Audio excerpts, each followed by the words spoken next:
Chapter 351 Two Beast Fists. Chapter 351 Two Beast Fists. Roar. A dragon roar reverberated, and Juofan's face turned more and more savage as his left arm released a golden glow, and a dragon image flowed along it. Constant snapping sounds were heard, and his skin actually transformed into dragon scales. Lastly, his entire hand turned into a dragon claw. A mere twitch of his fingers was enough to tell you how sharp they were as they whistled through the air. Earth Dragon Claw, Juofan said. He turned his vicious eyes at the four scared cats and said, "Over the last month, I've trained to integrate with the dragon vein soul. So transforming goes without saying, huh." Then he swung his claw at the ground. Boom. A yellow glow flashed, and a glowing arc split the ground on the spot. It passed through everything, snapping things in two.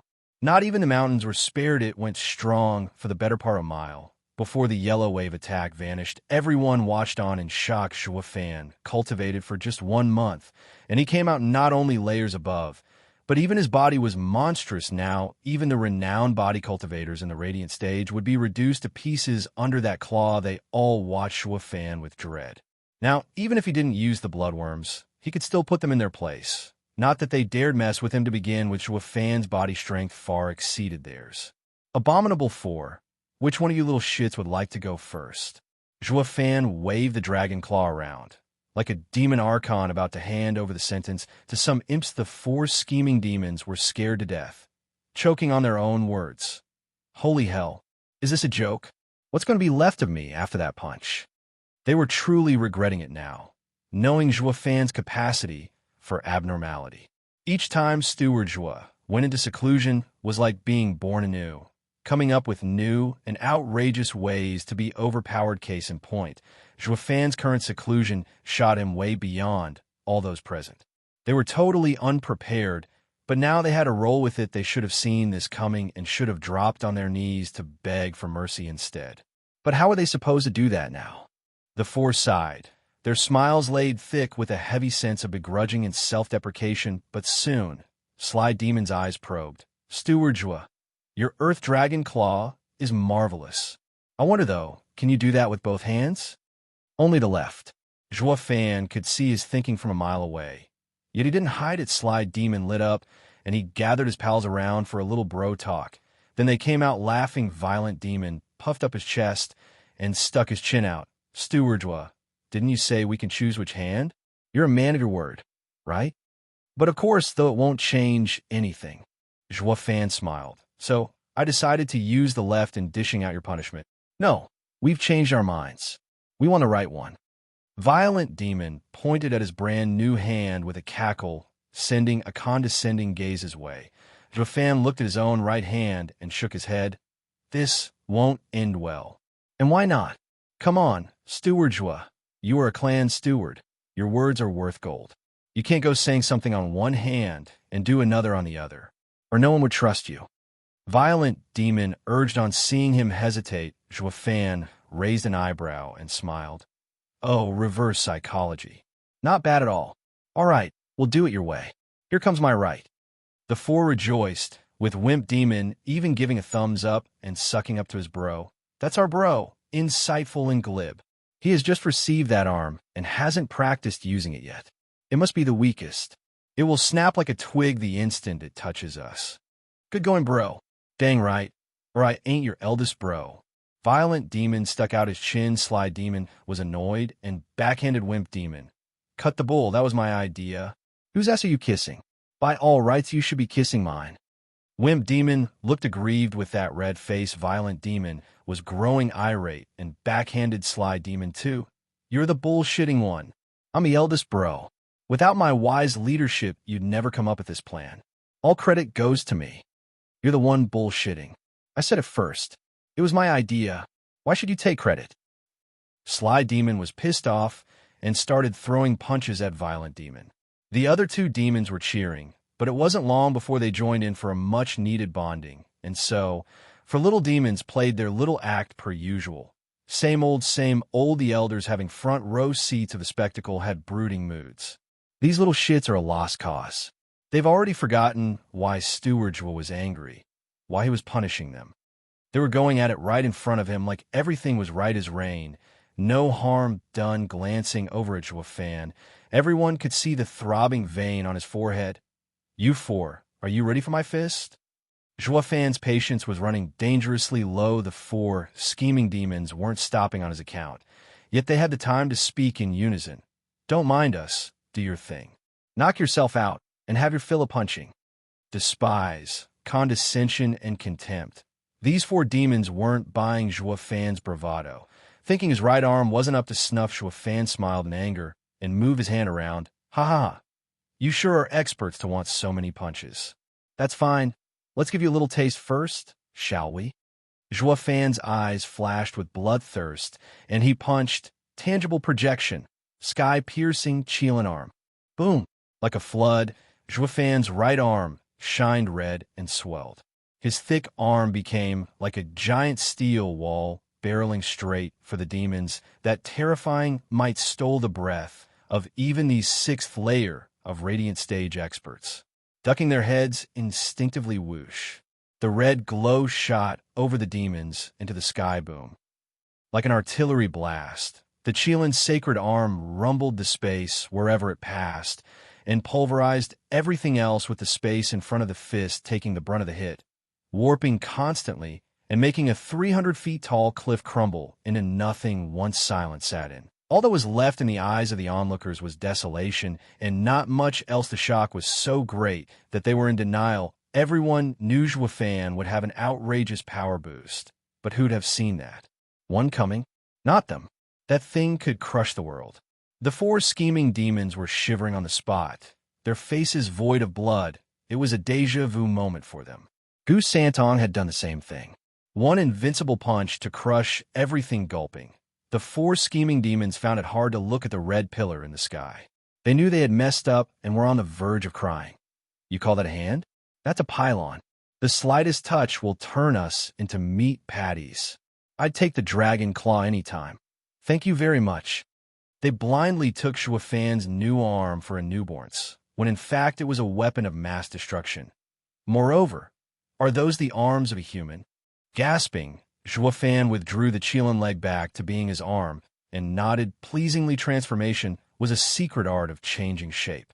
That meant turning his left arm into the earth dragon claw of a sacred beast, taking human form, while tangible projection meant transformation of returning to its original form. His Qilin arm looked like an arm and was tough beyond imagination. But only through this tangible projection of turning the Qilin arm back to the Qilin leg could he unleash the sky-piercing Qilin power. Yet this wasn't all the Qilin leg could do, limited as it was by his low cultivation. Had he put too much power into the blow, he'd be going down with it. But even when limited for the whole of Tianyu, it was more than enough. With the earth dragon claw on his left and the Qilin arm on his right, no enemy could contest him in Tianyu. Juefan grinned, awfully full of himself now that he took notice of the others. Their minds had taken a vacation, it seemed, betrayed by their dumb looks. While the four demons were shaking like leaves with a demonic smile, Juefan swished his right hand. You four said to keep him coming, right? Want another one? No, Steward Jua, you're too awesome. We don't dare to play in front of you. How about you use the blood infant to punish us?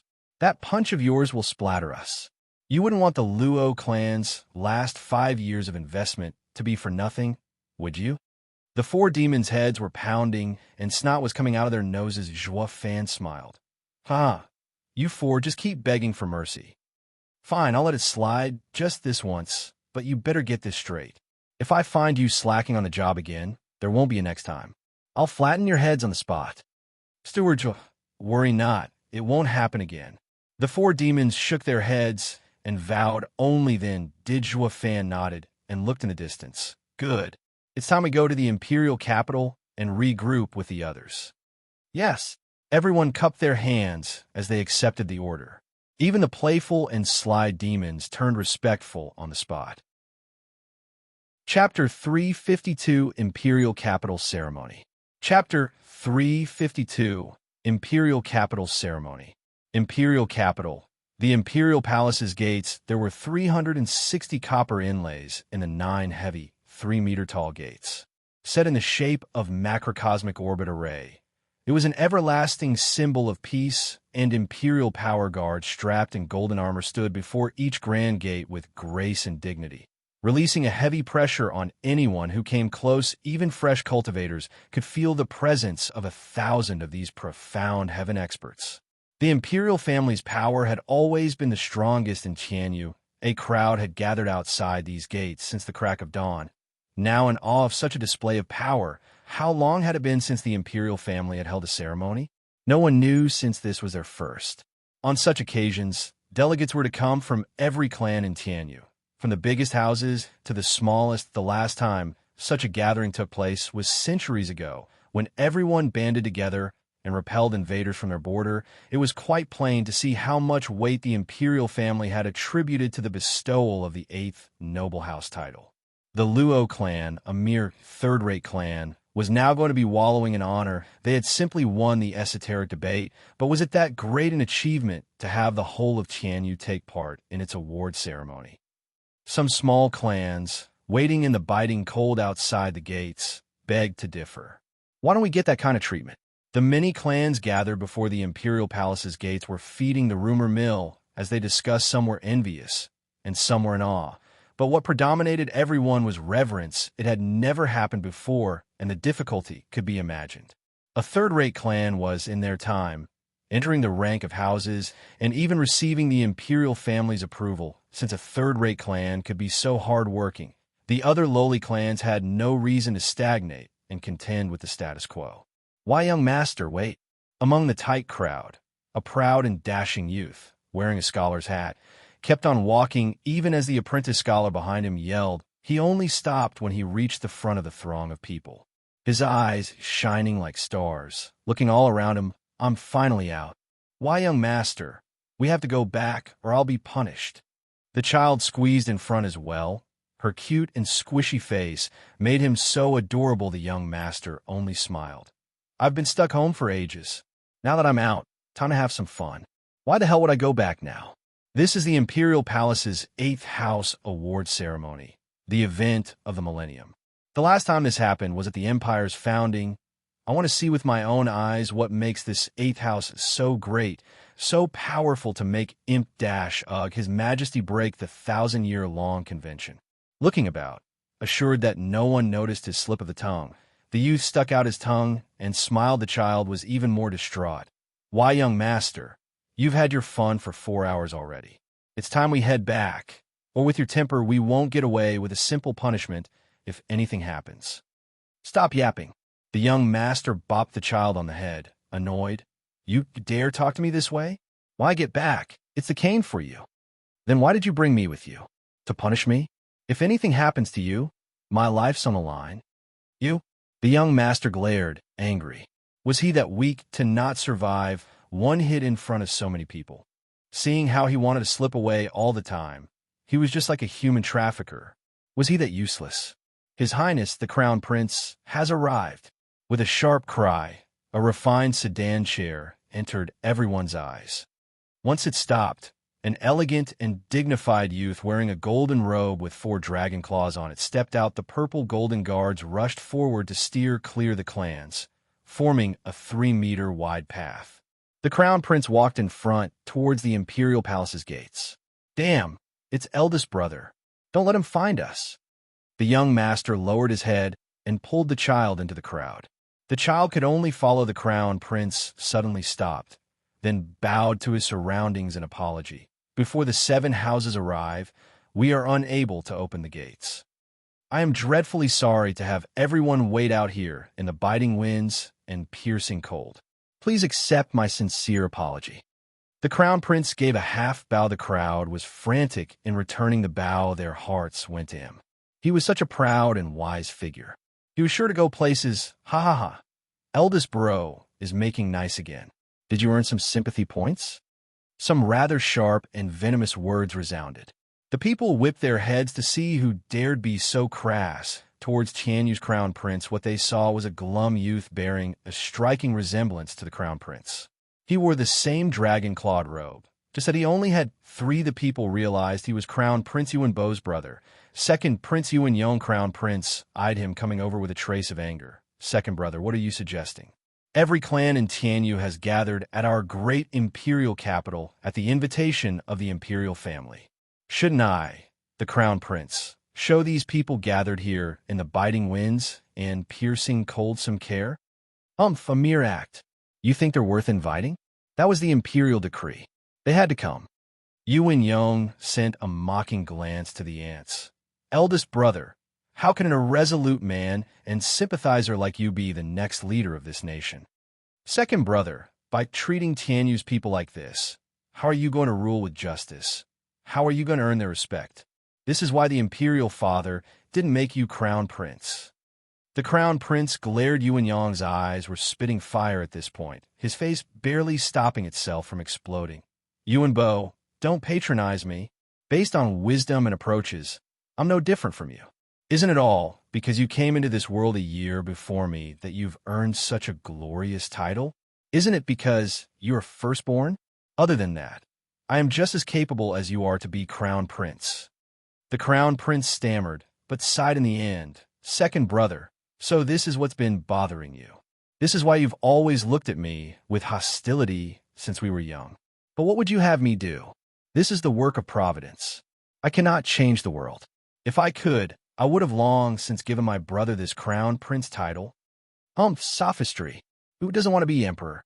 Even that regent estate has been stirring for centuries. Yet you, pansy, wish to give it up? Yuan Yong snarled, but I don't need you to hand it over. I'll take what's mine for myself. The crown prince looked long at him and sighed. Feeling vexed then, a very familiar voice came with it. The people began to feel the earth throbbing. A mountain of a man, panting and sweating, was rumbling over with a thundering gait. He was sweating buckets, but was mighty happy. Elder brother, second brother, it's been ages since we last saw each other. I missed you so much. He was the one, the only, Tianyu's third prince, Yuan Kong. He was a rarity in this world of cultivation filled with trained, fit bodies, one of the very few fatties. The young master hiding in the crowd, and the child held their heads. Sigh. Third brother, can't you sweat that fat off a little? Every time you come out, you scare everyone. I don't even want to be seen around you. Yuan Yong glanced at the tub of lard with loathing. God damn it. Hasn't this pig left the imperial capital yet? What's he doing back here? Ha ha ha. He must have finished his mission and the imperial father had him return.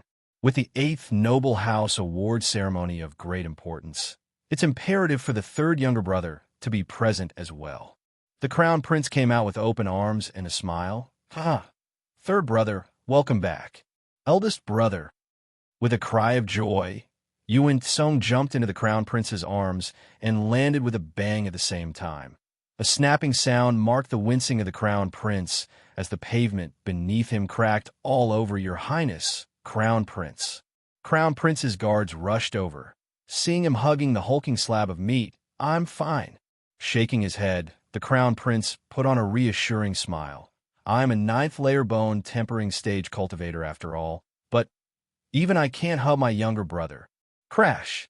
With another sound, Crown Prince's face paled, and he looked at his third brother with glistening eyes. Old third, did you get heavier? Just a bit.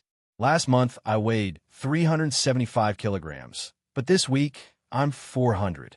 It must be all that traveling getting to me that I gained so little. Everyone's face twitched. The third prince sure is an oddball. Where can you find so much fat in the world? Oh, right. Eldest brother, are you okay?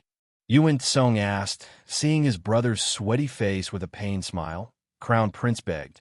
Third brother, could you get down first? My waist is killing me. The crowd blanked out for a whole 2 seconds. Chapter 353, Vie for Power. Chapter 353, Vie for Power. Haha, my dear third. They say Huang Puqin Tian is a monster, but I think you're the biggest monster among them all. I've seen you be constantly on the move these few years, so how come you've gained more weight instead? Yuan Yong looked at the two brothers get out of the hug and mocked the one with the creaking waist. What about you, Crown Prince? Always posing around has finally taken its toll. The Crown Prince grew angry but sighed in the end, emphasizing that the younger brother didn't understand his pain. Yuan Song glared. Second brother, I know you don't like me, but leave the eldest brother out of it. Save it. I don't like you because I find that blob of yours an eyesore. Moreover, humph, it's absolutely revolting. Yuan Yang's eyes glinted with bloodthirst Crown Prince, and Yuan Tsong wanted to respond, but sighed instead. The young master, hiding in the crowd, flushed, wanted to go out there and give him an earful. Second brother is too much. Eldest brother is always modest and thinks about the good of the people. Yet my second brother is always complaining. I need to go out there and give him a piece of my mind. Young master, stop causing trouble. If anyone finds out you've sneaked out, I'll take the fall as well. The child pulled him. Just then, a cry came from the crowd. Look, Hell Valley has arrived. Everyone turned around to see a group of men in gray robes with Yuan Shan in the lead. He was flanked by his elders and a striking young man with stern eyes. He was Hell Valley's brightest mind, Yugiki's last disciple. Yu Ming behind them were four strong elders that struck fear in the hearts of others. With a mere glance, a single thought from them could annihilate them. All these were Hell Valley's four venerables. There used to be a fifth, but that one fell in the Battle of Wind Gay City. This made Yuan Shan's hatred for Zhua Fan reach bone deep. He had not only killed so many elders, but even murdered one of their venerables. The only reason they weren't marching on Wind Gay City to kill the Luo clan was because they knew it would be foolhardy. Who the hell cared about some imperial family's restrictions? As weak as they were, they could only endure. Valley Lord Yu, long time no see. Please forgive me for not welcoming you here in person. The Crown Prince cupped his hands. Yuan Shan returned the greeting with a smile. Your Highness is too kind. Valley Lord Yu, how have you been the last 3 days? Second Prince Yuan Yong walked over with his head held high. Crown Prince's eyebrows twitched, and Yuan Shan frowned as he gave a mirthless laughter. Ha ha ha. Thank you, Second Prince, for your concern. I have been well. Oh, it's almost time for the gates to open. I'm going in first to prepare. Afraid of saying more than necessary, Yuan Shan came up with an excuse to extricate himself and made his way to the gates. The 9 gates had a particular importance. The 9 Dragon Guard in every major event. Tianyu's clans gathered in front of these gates, and the 9 gates opened at the same time. The emperor walked through the middle one. While the others were reserved for the houses and princes, it displayed to the public that the 7 houses and the imperial family were equals, with the rest of the clans following behind. This time, the emperor was about to appoint the 8th house, so of course the sealed final gate was now reserved for the Luo clan at the time of opening. The clans making their choice of which house to follow would stand before their respective gates, but since most of the 8 houses were running late, Yuan Shan saying that he was going to get ready to enter was an obvious excuse that he was avoiding them when they arrived before a gate. Yuan Shan looked back at the second prince in anger. That rotten bastard. Has he lost it to be so impulsive? Wasn't he clearly pointing out to everyone that there's something going on between him and us? Ha ha ha. Valley Lord, relax.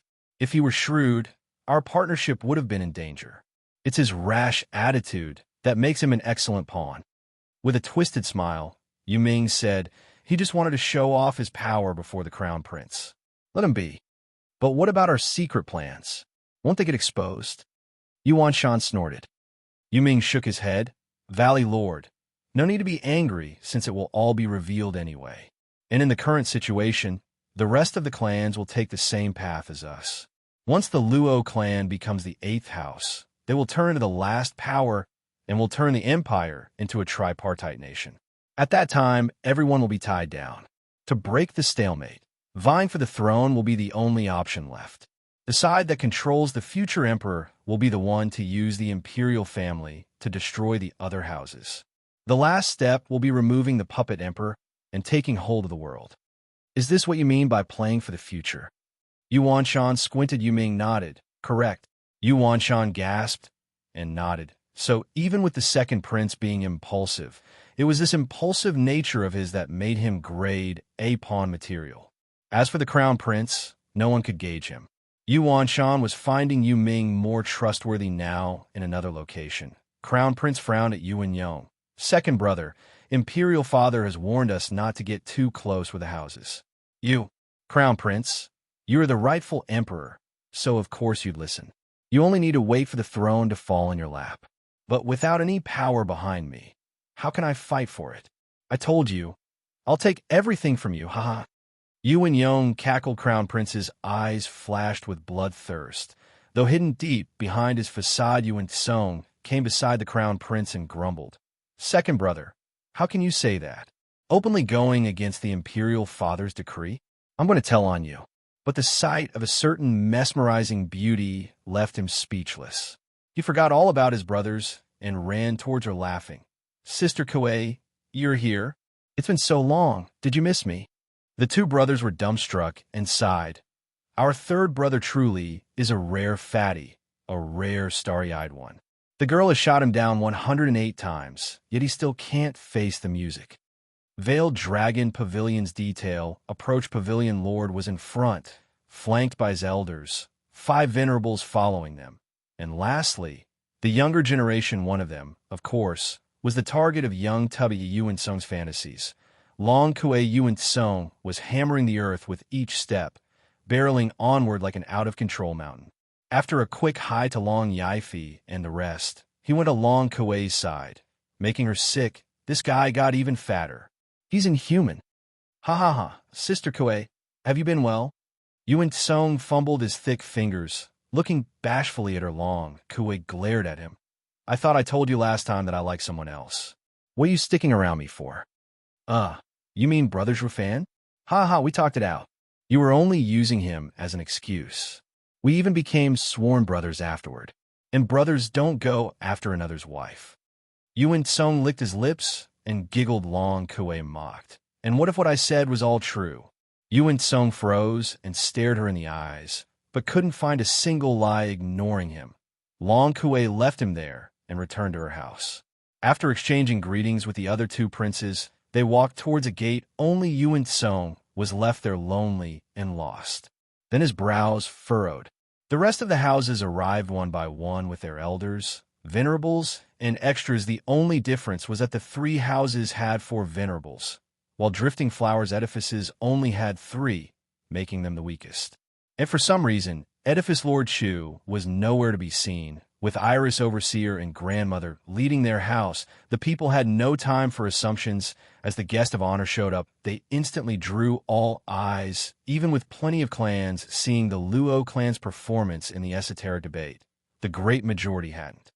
They all wished now to catch a glimpse of the Luo clan's might, and what made it the 8th house, especially that youth hiding in the crowd. He watched excitedly. They say the Luo clan steward is a hunk. Which one is he, though? Chapter 354, On the Brink. Chapter 354, On the Brink. Tap. With a steady gait, the Luo clan walked forward. The first were Luo Yunchang and Luo Yunhai, the leaders of the Luo clan. Right behind them were Captain Pang, Lei Yuding, and other important people. And finally Li Jingtian and Lei Yuntian. The elders, it was clear as day that the Luo clan hardly had any elders, merely 2, and their strength was far weaker. Only Li Jingtian's power stirred the hearts of men, yet the way Lei Yuntian, a profound heaven expert in the 5th layer, stood next to Li Jingtian. It was like an ant marching side by side with an elephant. Yuan Yong only had disdain for them. Humph, weak. Does that look like an 8th house to you? Don't they barely qualify with just 1 peak radiant stage expert? Second brother, don't say that. The Luo clan had been a 3rd-rate clan recently, but in the last 10 years they have grown so much to reach here. What do you say to that? Yuan Song returned to his brothers, and although downcast, he admired the Luo clan crown prince. Frown a bit. Third brother, I must say, this is some very rare and hard oddity to come by, but the way they've developed seems skewed. Do you guys think the Luo clan only has 1 radiant stage expert?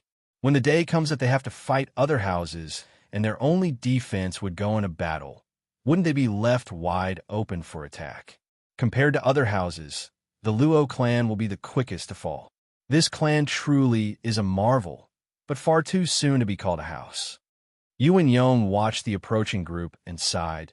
This is not our concern, but for that kid Zhuofan to think about. Zhuofan. The crown prince and the second prince raised an eyebrow.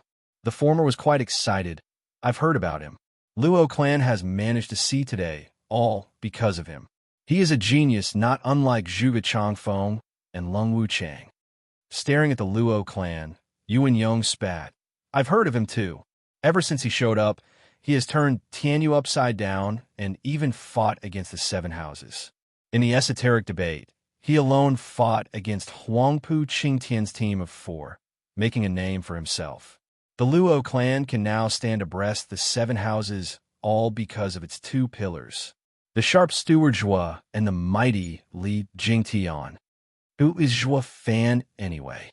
Yuan Yong scrutinized the Luo clan in search of his query. The crown prince was also on the lookout. Only Yuan Song, who had become a sworn brother with the man, said after a glance, "He's not here." What? On the eve of their award ceremony, their steward still won't show. The 2 cried, shrugging. Yuan Song said, "That's just how he is." With that last word, he went to Luo Yunchong and cupped his hands. The 2 were puzzled and even more curious about Zhua Fan. But the crown prince still went to greet the Luo clan. Only Yuan Yong disdained them from afar. He did not care one bit if the Luo clan was becoming the 8th house. He just knew one fact. Their odd discrepancy in ranks assured that it was only a matter of time before they crumbled, and he had no intention of making nice with a soon-to-be-dead clan. The young master in the crowd stuck his head out and scanned the Luo clan's detail. Who's Zhua Fan? Why does none of them look anything like the rumor? Is he perhaps that guy? The youth pointed at Yin Fu. The child next to him looked in disdain. Young master, that guy sure looks fair, but nothing alike. How come? I overheard my clansmen say that Luo clan steward is vicious and fiendish, not like that pretty boy. Not to mention that he is the highest person in the Luo clan that even that radiant stage expert listens to. While that kid only knows how to bob his head, not speaking a word to the 2 elders. How is that fiendish? If he were indeed the rumored monster, the crown prince wouldn't dare neglect him. The young master was stunned, then nodded. Why, you're quite good at deductions. Who knew you had a good head on your shoulders?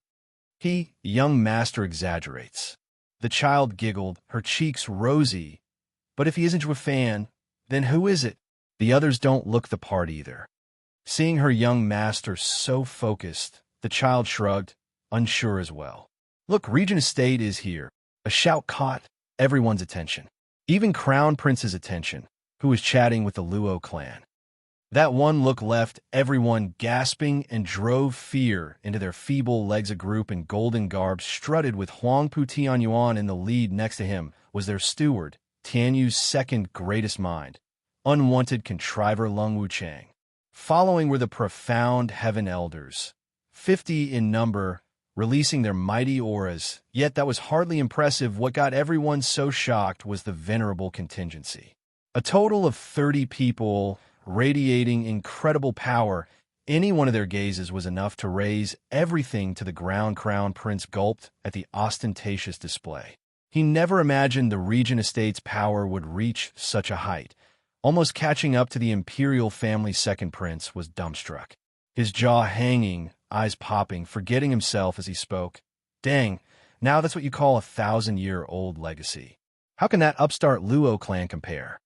Li Jingtian watched them with a cold gaze. He was very clear on the Regent Estate's power.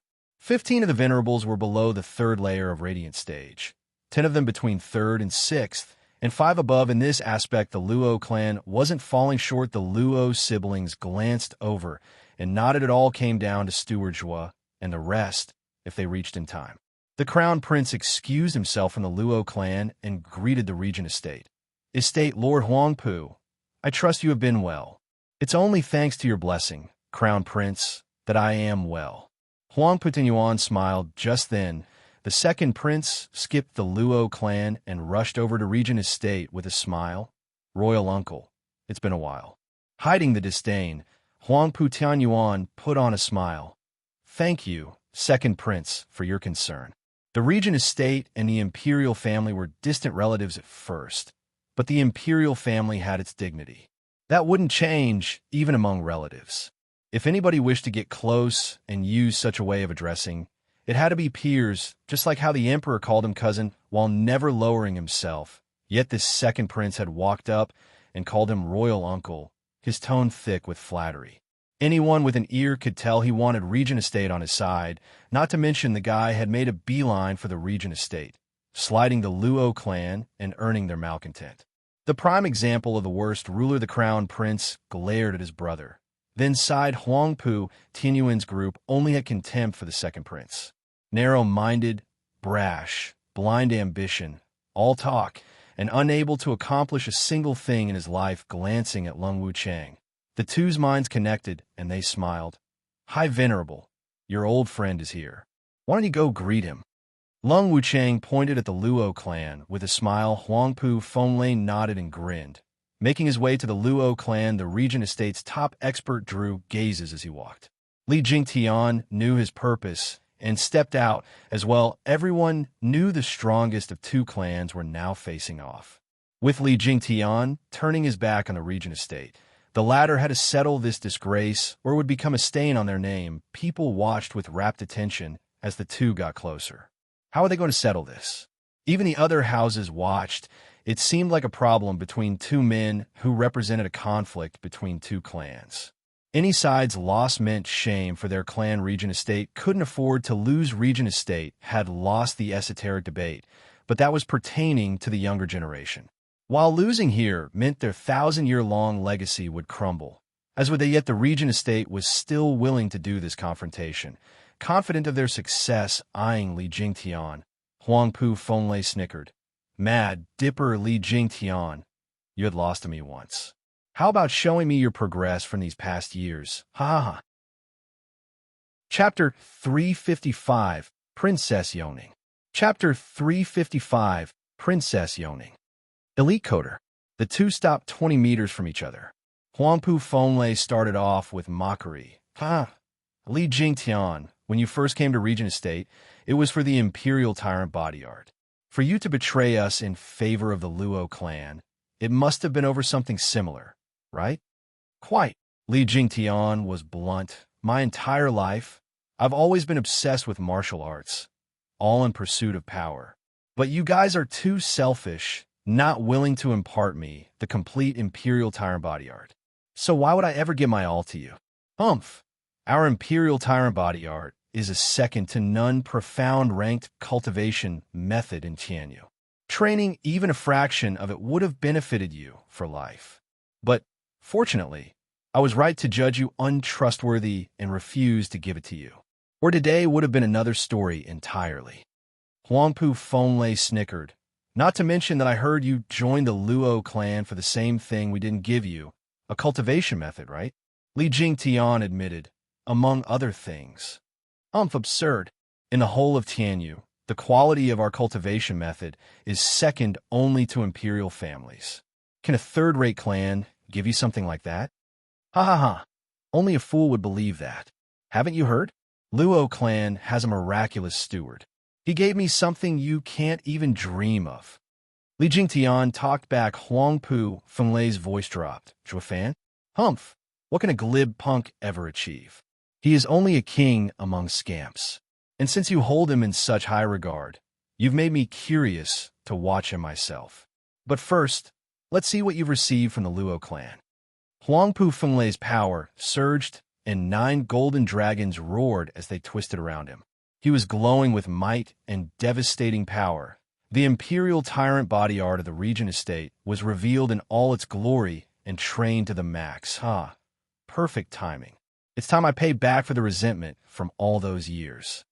Laughing, Li Jingtian became enveloped in dark energy, swallowed in the belly of a huge dragon with red eyes, thirsting for battle. The two were moments away from a death match. The crown prince was shocked and rushed forward to stop it. But a man in golden robes stopped him before he got the chance. Huangpu Tianyuan smiled. Crown prince, they are peak radiant stage experts. For your safety, please stay away from our venerable. Crown Prince shuddered and noticed his brothers were also behind, some venerable from the Regent Estate. All he could do was sigh. It was obvious that the Regent Estate wanted no interference. Before the award ceremony even began, he wanted to show the Luo clan the might of the head of the houses, but with a full-blown battle raging over here, what about the imperial family's reputation? At this critical and dire moment, a divine dragon would usually interfere, no? The crown prince shuddered all of a sudden. How come there were no divine dragons around? It goes on to show that they've planned for this all along. Is the imperial father behind this? Crown Prince's worry eased as he looked at the two fighters. Puzzled, the emperor was clearly intent on praising the Luo clan for their exemplary conduct. But letting Luo clan and Regent estate fight at the gates, he was unclear if it was directed at humiliating the new house or stomping Regent estate's cocky attitude. Even so, attacking the Regent estate was impossible at this point, which meant the Crown Prince was even more puzzled. Just what you up to, Imperial Father? Only Lung Wuchang was calmly tending to his beard. He had easily surmised that the emperor's stance with the Luo clan changed from the moment Zhuo Fan got the dragon vein soul. Hence, this award ceremony was the perfect time to test the Luo clan's waters. With how Zhuo Fan's actions in the past years were shrouded in mystery, so that not even the emperor knew, he was feeling a little more than mere unease. Case in point, only God knew when Li Jingtian had switched sides, yet only now did he show his face, and the emperor wasn't about to let a viable threat fester. Thus today's show was all set up courtesy of His Majesty, with Regent Estate as the main actor. Since the two's interests aligned, to fish out the Luo clan's dirty little secrets. In the heart of the imperial capital, on the top story of the tallest restaurant, Fang Xiaobai and Sima Hui sat. Their eyes never left the nine gates and the waves of power coming from their old Fang. The two are as strong as us. Leaving them to fight will spin this out of control. Sima Hui frowned. Fiddling with a chess piece, Fang Xiaobai held a brand new flute as he shook his head, smiling. It's His Majesty's order. Let them fight. And even if it blows things out of proportion, we have young Sanzi to deal with them. Haha. True. In the end, it all depends on the little monster. Shaking his head, Sima Hui sighed. But won't that make us utterly useless? Look at us, the invincible divine dragons, jade flute, divine sword, and monochrome chess sage, now reduced to mere relics of the past, obsolete. Huangpu Fenglei aside, for even a third-rate clan's venerable to outclass us, we won't be having such an easy time going wherever we want in Tianya now. Sima Hui's mood sank, and Fang Xiaobai shook his head. You're right, but even so, be it Huangpu Fenglei or Li Jingtian, they were both powerful men of ambition back in the day. Getting caught up is normal. But if a new and upcoming expert suddenly reached our level, I'd smash my head and die. Sima Hui found wisdom in his words. They no longer chose to dwell on it and resumed to watch the act unfold. The clans in the audience were thrilled at the prospect of a good show, but now they were downright terrified. Scurrying to and fro for cover of note were those particular clans present at the esoteric debate, who were positively dreading the aftermath. They knew better than ever what a clash between colossi entailed. Getting near was suicidal, and getting a stray hit would bury you. If it didn't flee now, they would never get the chance. That said, while the two were measuring their auras and powering up, the crowd went wild and hightailing it out of there. The young master and the crowd stumbled in the confusion, but stayed put. The ignorance in him had no clue what was coming. Then his robe was yanked by the rushing crowd, revealing a fair hand and a dazzling jade bracelet. The young master cried, trying to cover it, but it was perhaps a bit hard with the frantic mob running around Pa. The bracelet fell and started rolling on the ground. The young master panicked and chased after it. Imperial Mother's bracelet. Young master, don't. It's too dangerous. The child saw him rush after the rolling bracelet. Towards the two experts' battle, it was impossible to reach him in time as the mob dragged him further away. Finally, the young master squeezed out between the last people and finally picked up some speed, catching the bracelet with a smile. But just then, the two experts moved. With a boom, they charged at one another, while the youth stood there frozen. In the middle, imperial tyrant body art, soaring demonic dragon. As they roared, their power reached the masses before they even clashed. The youth had no time to dodge, feeling the godly pressure bearing down on him, and coughed. Blood-sharp winds slashed at him, ripping his robe and revealing a lavish garment. The scholar hat fell, draping long flowing black hair. He was a she. Yongning! The three princes cried, stop. Not that it did much good. The two only heard their own roars. When an expert attacked, he had no reason to stop. Fang Xiaobai and Sima Hui jumped to their feet. Princess! They rushed to the rescue, even though they knew the futility of it. Not even them could save her. trapped in a maelstrom of power born of two clashing peak radiant stage experts. Li Jingtian and Huangpu Fenlei never even registered the girl there.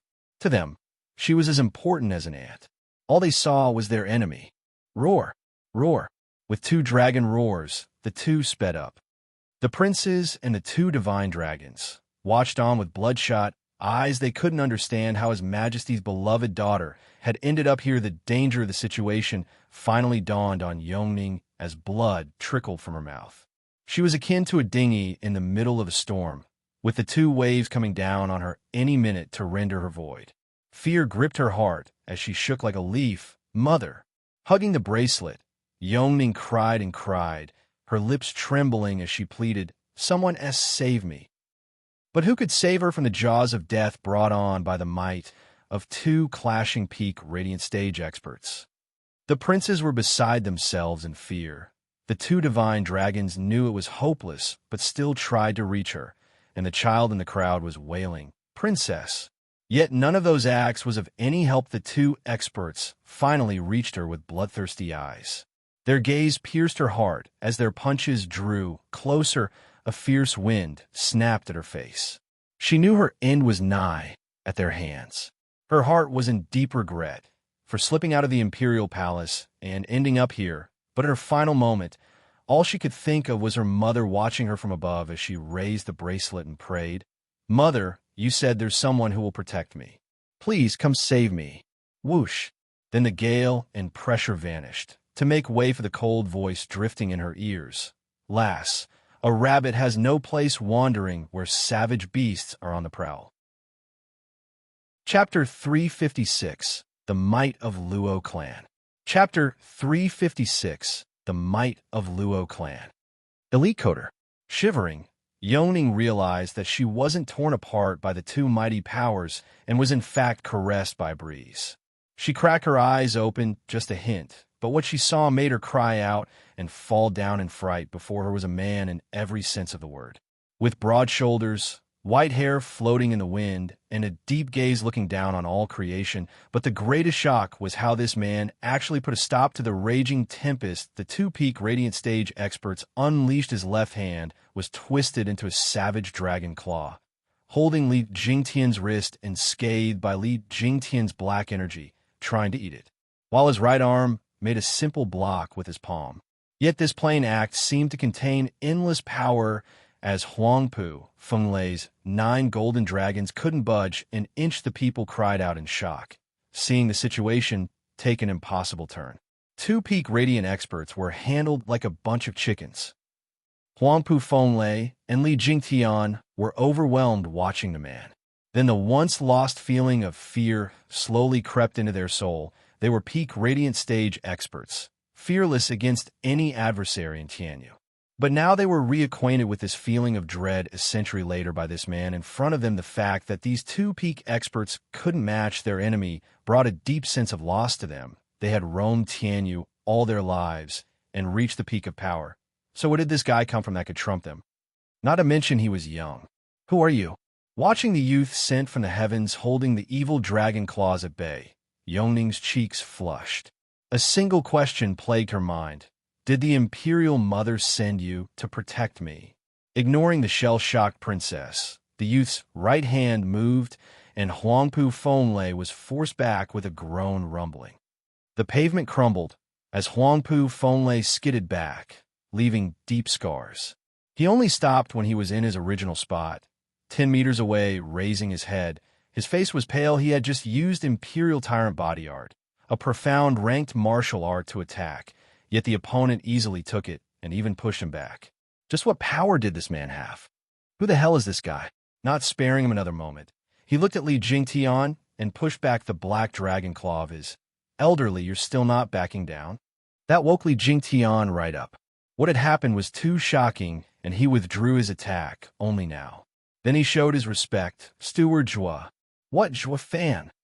As if rehearsed, the crown prince, second prince, and Huangpu Fenlei cried out. They looked at him like a zoo animal. They had all heard of Jua Fan's glorious name, but never thought he'd be so much a freak in person. Was there anyone in the world who could take on two peak radiant stage expert attacks? Lung Wuchang and Huangpu Tianyuan were dumbfounded. How could that monster grow so much in little under half a year? He was a completely different being from the one they saw in the esoteric debate. Then their faces turned heavy with how true power could topple anything, and the more Zhuo Fan grew stronger, the more futile Lung Wuchang's attempts were to deal with him. To say nothing of what a treacherous knave Zhuo Fan was to begin with. Add to that his power, and they felt as powerless as when facing Gu Santong, Fong Xiaobai, and Sima, Hui stopped dead in their tracks. Watching dumbstruck for 2 seconds before their faces sank, old Fong, should we bust our heads and keel over? The youth of today seem to have overtaken us. Hard days await us. Sima Hui sighed. Fong Xiaobai's face twitched. One thing had to be said, though. Following Zhuo Fan's explosion of power, the emperor would have to change his plans for the Luo clan. The two of them were sure they'd be seeing Zhuo Fan far more often in the future. For the imperial family, they were ready to face any danger, endure any psychological torture this youth stronger than them might subject them to, and since the inception of the great divine dragons, this would probably be the hardest thing yet. Zhuo Fan, you came. Luo Yunchang moved with the Luo clan to his side. Watching him come down like a god filled her with joy. Then she glanced at the dumbstruck Yongning and asked, "Miss, are you all right?" Yongning blinked for a long time at Zhuo Fan before she could find her words. "Are you that? Zhuo Fan? You're 10 times more handsome than the rumor goes." Zhuo Fan's face twitched, but Luo Yunchang got ahead of him as she said coldly, "Miss, please mind yourself. Steward Zhuo isn't someone you can casually address." But the way he casually dropped was unlike any human. Ha ha ha. A laughter came followed by a mountain of flesh running over in excitement. "Brother, I missed you so much." With one last step, he jumped on Zhuo Fan, glancing over. Zhuo Fan only kicked the meatball 2 meters away as it landed with a boom face covered in dust. Yuan Song put on the look of a kicked puppy. "Brother, what did you do that for?" "I'd rather not get crushed to death." "Thank you." Zhuo Fan rolled his eyes. "Humph. Who are you trying to play here? You stopped 2 peak Radiant stage experts, but can't take a bit of my extra weight?" Zhuo Fan cocked his head and ignored him, which only worked to enrage him. Yongning looked at them for a second before saying, "Third brother. You know him?" "Third brother." Everyone looked at her stunned. Luo Yunchang gasped, "Then you're to the princess?" "Yes." Yongning held her head high and revealed a proud face. But when she glanced at Zhuo Fan and found him not at all interested, her mood sank. "Yongning, how did you get out? What are you doing here? Do you realize how dangerous that was?" Yuan Bo rushed over and chastised his sister, then bowed to Zhuo Fan. "Thank you, young Master Zhuo, for your timely rescue." "I am." Zhuo Fan had already left, leaving the crown prince in an awkward position. He then noticed that Zhuo Fan was going in the Regent Estate's direction. What is he going to do, fight? Everyone grew excited and nervous. What they saw when he stopped Li Jingtian and Huangpu Fenglei was positively incredible. How would the Regent Estate, the unrivaled head of the 7 houses over the past millennium, cope? The people were eagerly awaiting the good show. This was unprecedented.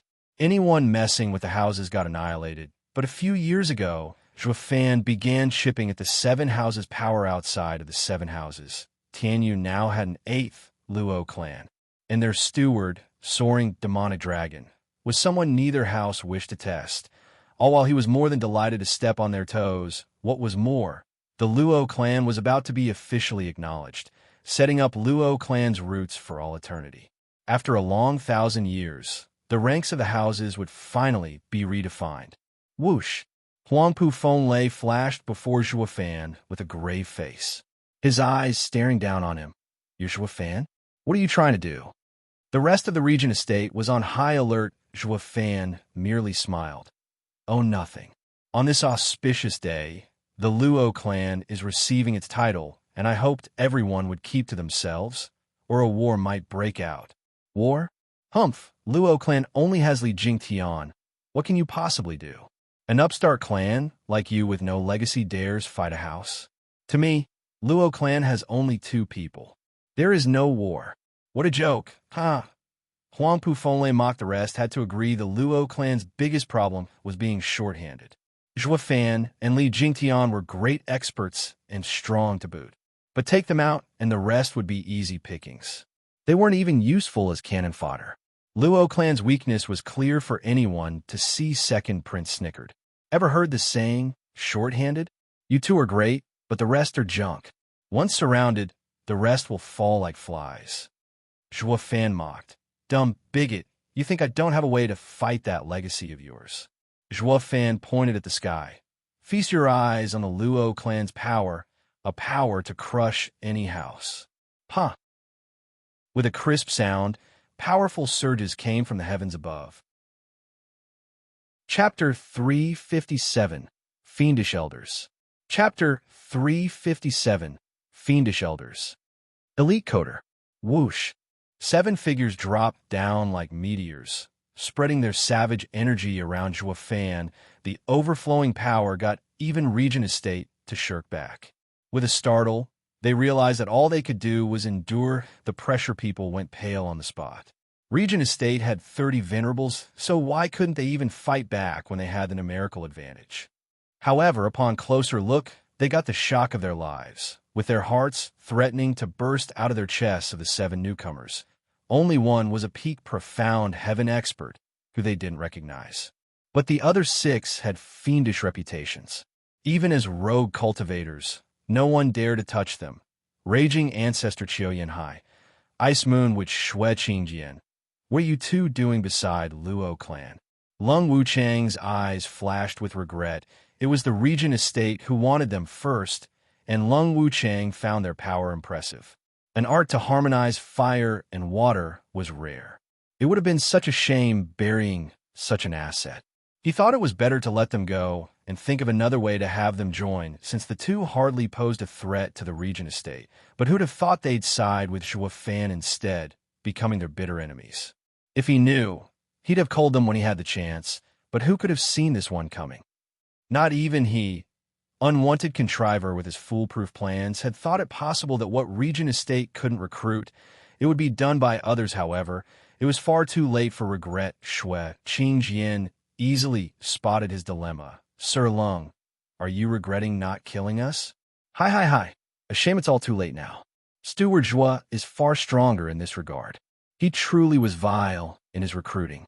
I get the chills just thinking about it. Shui Qingjian played coy and put on a knowing look. This got on Lung Wuchang's nerves, a pair of masochists that don't know how to accept a favor. I realize I've been too kind to you. Yes, what you can't obtain, you destroy. The more precious the item, the more this logic stands. Since there's a high chance it might come back to bite you. Ha. Elder Shui is right. This is where you are beneath me. Zhua Fan cackled. If one day you fall in my hand, you will experience complete failure. That is why, as a fellow steward, I can lead the Luo clan to new heights, while you can only assist the Regent Estate by cooking up some elaborate schemes. Humph! This is the difference between rulers and their ministers. And this is what you lack, bringing your downfall. Grinning, Zhua Fan stared at Lung Wuchang and laughed. Lung Wuchang was about to explode from anger, his eyes bloodshot. For the first time, someone had dared to taunt him. Not even Zhuge Chongfeng dared talk to him like that. Zhua Fan, though, jabbed at his wisdom and his mockery. Yet the man couldn't even retort who was it that caught him off guard in the esoteric debate and killed everyone. Zhua Fan said it was a draw at the time, but it was plain as day that Lung Wuchang lost. What could he possibly say to that? Lung Wuchang's anger grew and grew. Gasping yet unable to speak, everyone looked at him, stunned. The second greatest mind in Tianyu, Lung Wuchang, was being pushed back in a verbal contest with Zhui Fan. Huangpu Fenglei's face sank. And seeing the Luo clan's forces, he trembled. But when he caught sight of the 4 pygmies, his eyes grew serious. The abominable 4 scheming demons. Weren't you in the Thunder Swarm Mountain, locked away by the demon scheming sect? What are you doing with the Luo clan? Hi, Foggy, are you talking to us? Violent Demon held his chin up. How could a mere mountain hold the 4 demonic heroes? Here, the mountain can't hold us. That goes double to you. Hi. The other 3 jumped up in glee. Squinting, Huangpu Fenlei said, Oh, And what if I tell the demon's scheming sect? SSS.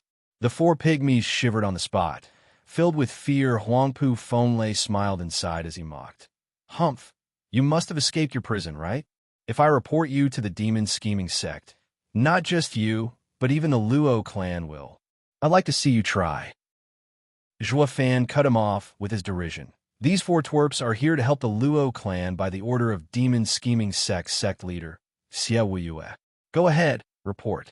I won't stop you. Ugh. Huangpu Fenlei choked on his words. It was because Zhua Fan's information was too credible. Knowing who demon scheming sect leader was, proved the four scheming demons were sent to help the Luo clan. Did that mean the Luo clan had one of the Empire's three guardian sects, demon scheming sect, on their side? What hope did they have in fighting the Luo clan then? Not a snowball's chance in hell. How could a house fight a sect? Yet he was still unwilling to believe all of Zhua Fan's words. Staring him in the eye for any trace of lies, the four scheming demons looked at him in shock. Wimp Demon couldn't hold his curiosity in check as he whispered, Steward Zhua, is it true? Zhua Fan nodded. It was all fiction, of course. Xie Wuyue had no idea the four shits were with the Luo clan, but he was sure Xie Wuyue wouldn't object. Anyway, the demon scheming sect leader was even waiting 3 years before taking him to his sect, yet wouldn't give this little bit of help. The four scheming demons, having got their answer, were ecstatic. They suddenly gathered around and pooled their tiny minds for a little chat. They nodded, and a savage glint sparked in their eyes. The four turned into black smoke and charged at Regent Estate. Huangpu Fenlei jerked and shouted, Look out! These four are hard to deal with. Too little too late. 4 trails of black smoke shot at Regent Estate's venerables. In a blink, a venerable in the 4th layer of radiant stage was taken to the skies in the sun's glaring rays. The black smoke squeezed in on the venerable. Despite his futile struggles, snaps were clearly heard as the venerable wailed and broken for. The blood sprinkled everywhere to the horror of everyone. Since when did a 4th layer radiant stage expert get dismembered so easily? Those things are abominable. Let that be a warning. Their unity tactic is hard to defend against. Don't let them get the drop on you. Huangpu Fenlei shouted. His face grave. He had roamed Tianyu back in the day and knew of the 4 demons' dreadful power. They were few, but vile and insidious like fiends. Not to mention stronger than an average radiant stage expert. Xiao Yanhai and Xue Qingjin's fire and water combination art could hold back 10 radiant stage experts. The 4 demons' unity tactic could deal with another 10. And with freaks like Zhua Fan and Li Jingtian in the mix, he reckoned they'd handle 10 as well. Each Luo clan could now deal with 40 radiant stage experts, 10 more than Regent Estate had. This was something no one in the Regent Estate saw coming in just 10 short years. This clan had reached such an astonishing height. The Crown Prince, Second Prince, and many others were dumbstruck. Who the hell said Luo clan had no legacy? That it was made of only 2 people? In a blink, all their elders were on duty and freaking radiant stage experts at that. What upstart? They were clearly a clan hiding for 1,000 years. Hi. Geezer, weren't you about to report us? We're no longer scared of you. If you still have the guts, run away from us 4 demonic heroes and snitch. The black smoke in the air let out violent demons cackle. Huangpu Fenlei felt a headache. He stuck close to Huangpu Tianyuan as the latter and Lung Wucheng looked on with worry. The 4 demons were notorious. They were madmen, doing whatever whenever, regardless of circumstances and orders. They were a bigger threat than even Zhua Fan. The Crown Prince ran to Zhua Fan and cupped his hands. Steward Zhua, today is Luo clan's award ceremony. You can't shed blood. Please cease hostilities and call back your elders. A red sky is an auspicious sky. We should make it so in reality as well. We shall turn this ceremony into a sign of prosperity. Zhua Fan waved him off with his trademark evil grin. Elderly. Who was it that struck first? We did it at the same time. But he taunted me first. Li Jingtian answered. In that case, we can't turn back as cowards. Zhua Fan laughed. Elders, it's showtime. Zhua Fan gave the start with his left hand, turning into the Earth Dragon Claw while his right shined. Li Jingtian grinned and black energy roamed. Shui Qingjian and Qiu Yanhai held hands as fire and water fused, releasing waves upon waves of power at such a display of power and glancing at the 4 black spots in the sky. Huangpu Fenlei felt like crying. What is wrong with today? They only wanted to cut some of the Luo clan's momentum and curb the new house's development. So how did it turn the other way around with us getting curbed? Not to mention, this had stopped being a mere beating. They already had a casualty. If this went on, Luo clan's fiends would kill them. They were all hoping their allies would back them up, but Hell Valley, Pill King Hall, and Mary Woods, who usually cheer them on every chance they got, now looked anywhere but here. No help was coming from them. That was for sure. The Luo clan and Regent Estates war had them loose too much already. And now that the Luo clan had come in full force, they'd be dumber than a rock getting caught up in that maelstrom of carnage. Chapter 358 Yield. Chapter 358 Yield. Elite Coder. Glaring at those houses, the Regent Estates people looked around tensely. They were in a real bind here. They had the numbers, true, but the enemy had the quality. Albeit less than 10, but against them, they didn't dare make rash decisions. More importantly, they were being singled out alone. They'd be easy pickings. Not that going as a team would make much of a difference when the enemy used a unity tactic. They were at a severe disadvantage looking at the 4 balls of blackness in the air, then at the grinning Zhua Fan. Huangpu Tinyuan's heart shivered. The 4 demons moved like ghosts, elusive and deadly. Raging Ancestor and Ice Moon, which united, had their power multiplied, with hardly anyone hoping of getting near them. Mad Dipper Li Jingtian needed no introduction from the astonishing display earlier, and was on par with their High Venerable. While the last, Zhua Fan, was the freakiest of all. He clearly had a power beyond Huangpu Fenlei in this particular hopeless situation. The best outcome would be with both sides sporting heavy losses and neither getting a clear advantage over the other. Especially when the Regent Estate's 1,000-year-long legacy was on the line here. About to be burned to the ground, he never thought nor hoped to be in such a crisis.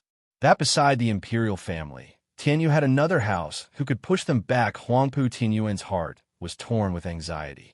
He kept giving Lung Wuchang the he just wasn't about to let Regent Estate fall under his leadership. He just couldn't accept that the crown prince was tense as well.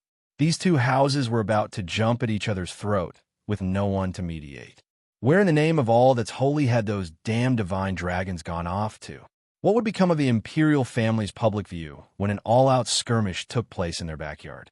Or front yard, to be precise, right under the emperor's nose.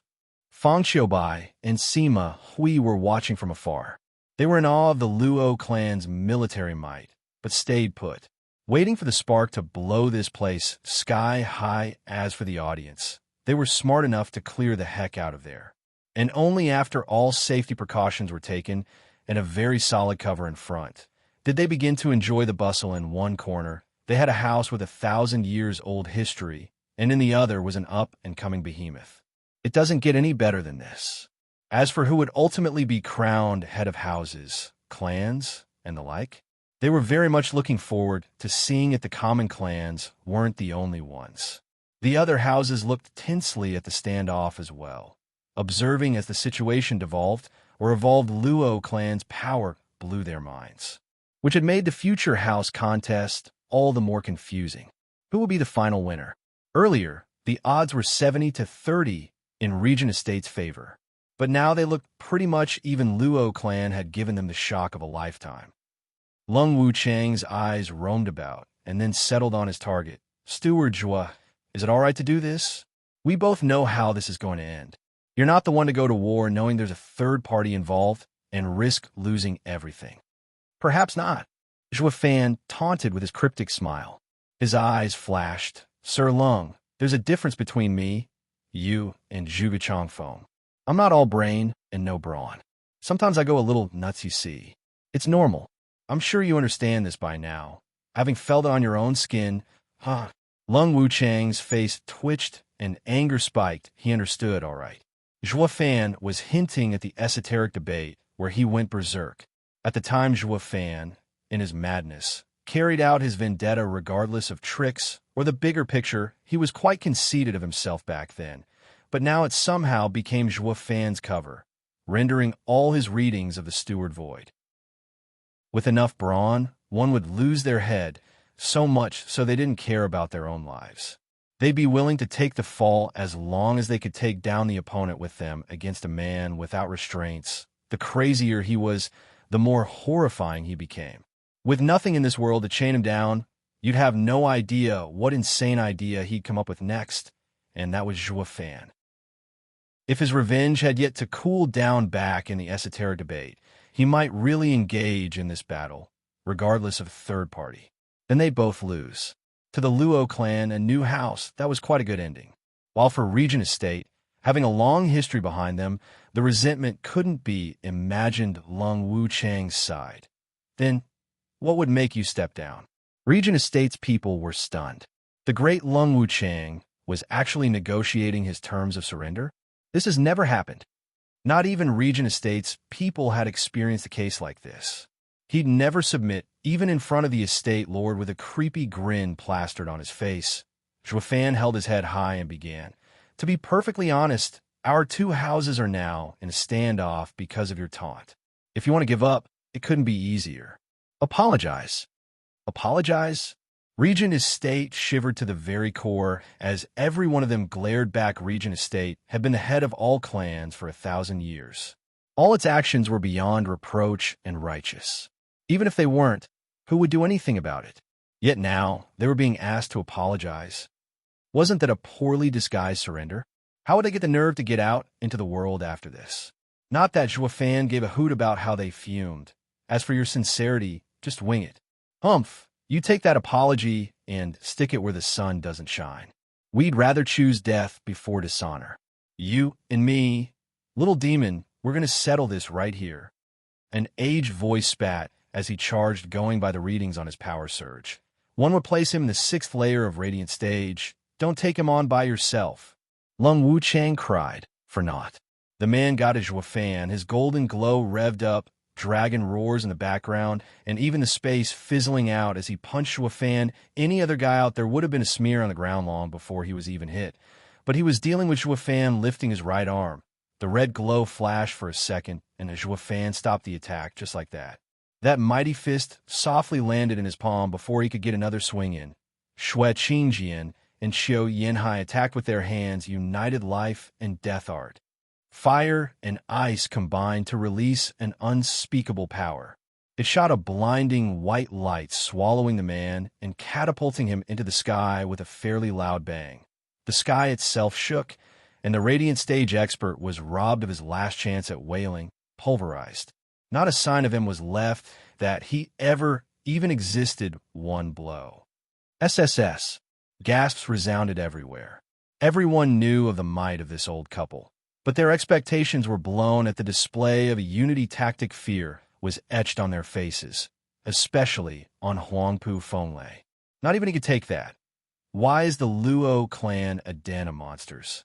Li Jingtian grinned, taking on a cocky air as he heckled Huangpu Fenglei. High Venerable, see that? That's why we side with the Luo clan. Huangpu Fenglei was floored. Did the Luo clan have much stronger cultivation methods than the imperial family and Regent Estate? They'd have to reevaluate their power if it were true. This also snuffed out the last hope of victory. Regent Estate had Huangpu Fenglei paled as he nodded to Huangpu Tianyuan. Yield. Huangpu Tianyuan gasped, his fists clenched, nails digging into his palm. But in the end, he shouted, "Everyone listen up." With a trembling lip, Huangpu Tianyuan found it unbearably hard to open his mouth and spoke those humiliating words. All he could do was make a deep bow. It was plain to see his meaning, and even the rest felt a little humiliated too. But when they saw their estate lord lower his head, they couldn't say anything and bowed. As well, Lung Wuchang felt his heart bleeding, but he was all out of options. This was the only way out. Giving up before the madman found a reason to go crazy was the best outcome. Lung Wuchang bowed as well. Speaking for Huangpu Tianyuan, Steward Zhuo, it was I who offended you. Please forgive me. Every clan looked at them, stunned. The head of houses, Regent Estate, surrendered to a new house. This had never happened in ever. The Regent estate was stuck up even before the imperial family, but before Zhuofan, they had completely yielded. The three princes were speechless. Luo clan's fame had reached an all-time high. So you can learn, Zhuofan nodded, satisfied. As long as you know your faults and keep them in mind for the future. The 7, no, from today it should be 8. The head of the 8 houses is no longer the Regent estate, but Luo clan. Zhuofan finished with a laugh, a snap of his finger, and a spin on his heel before leaving. The 4 scheming demons landed, along with the other elders. Everyone walked on victorious towards Luo, Yunshang. The people witnessing this miracle felt hope surging in their chests. While the rest of the houses were utterly speechless and stunned to even react, the head of the 7 houses, Regent estate, had humble pie shoved down their throats before the entire empire, and even had their head title stolen by the new house, Elder Chu. Is that our ally? A lady among drifting flowers edifice's disciples asked. Chu Bijuan grandmother nodded happily. Venerable Bing, it is.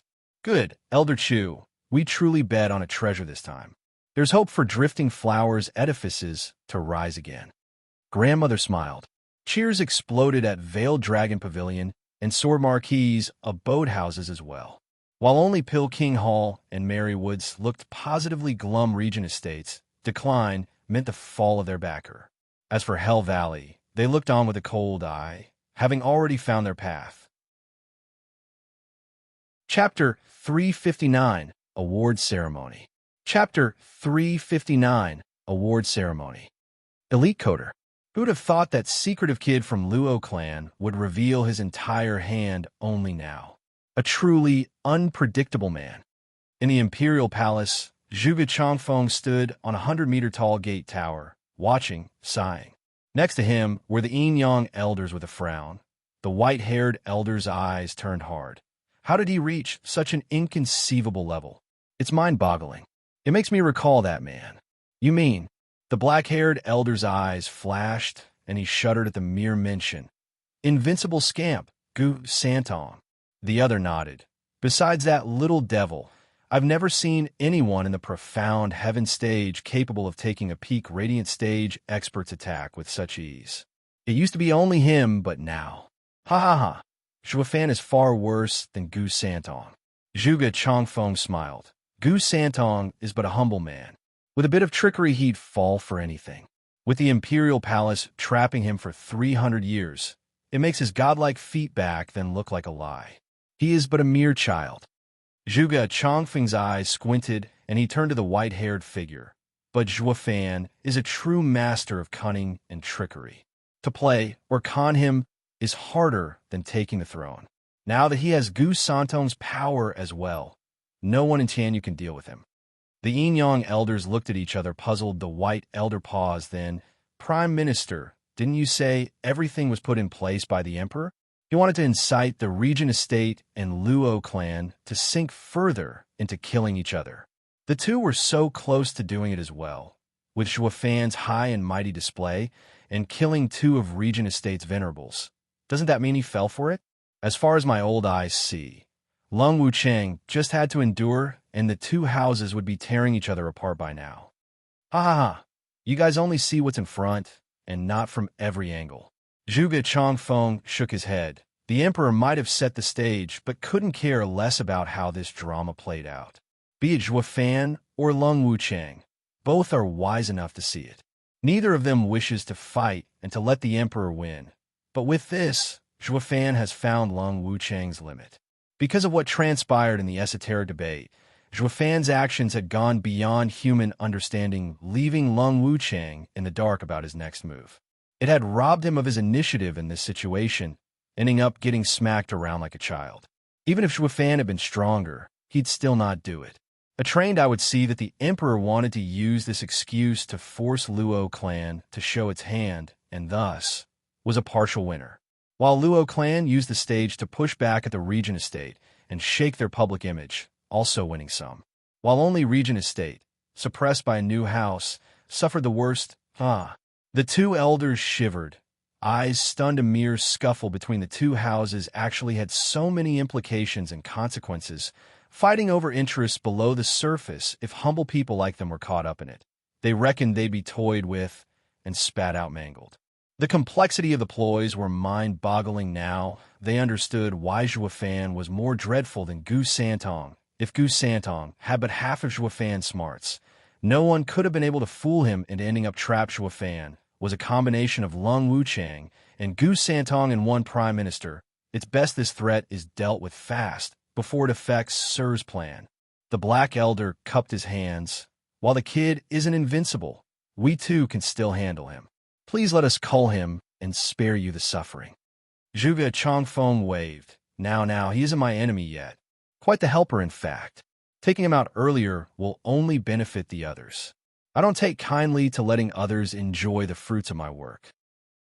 The elders were puzzled. Zhuge Chongfeng merely shook his head. I have figured out that old bean's mind. 8 houses, 1,000-year-old secret order. They have all been long in play, huh? Zhuge Chongfeng stepped down the tower. Come, the ceremony is about to begin. The elders followed in silence in another area. Fang Qiubai and Sima Hui saw the two houses cease hostilities. But even with Regent Estate losing 2 venerables, the two were cursing them for being useless and running scared on their way to the Imperial Palace. Zhuofan had rejoined Luo Yunchang with the elders and went to the 9th gate, watching the aloof white-haired figure not once glance over. Yongning glared at him annoyed and pouted. Humph, what's with being all pretentious like? You're nothing but a steward of a no-name clan. Yongning, he isn't your normal steward. In his hands, the Luo clan has become Regent Estate's equal.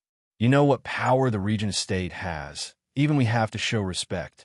Keep in mind, the next time you meet people from the Luo clan, to show some courtesy. Crown Prince instructed Yongning was having none of that. Second Prince came over and looked at Luo clan as he said, Luo clan isn't to be taken lightly. Their steward is a man to befriend. Second brother, don't forget about our imperial family's rules. Leave me be.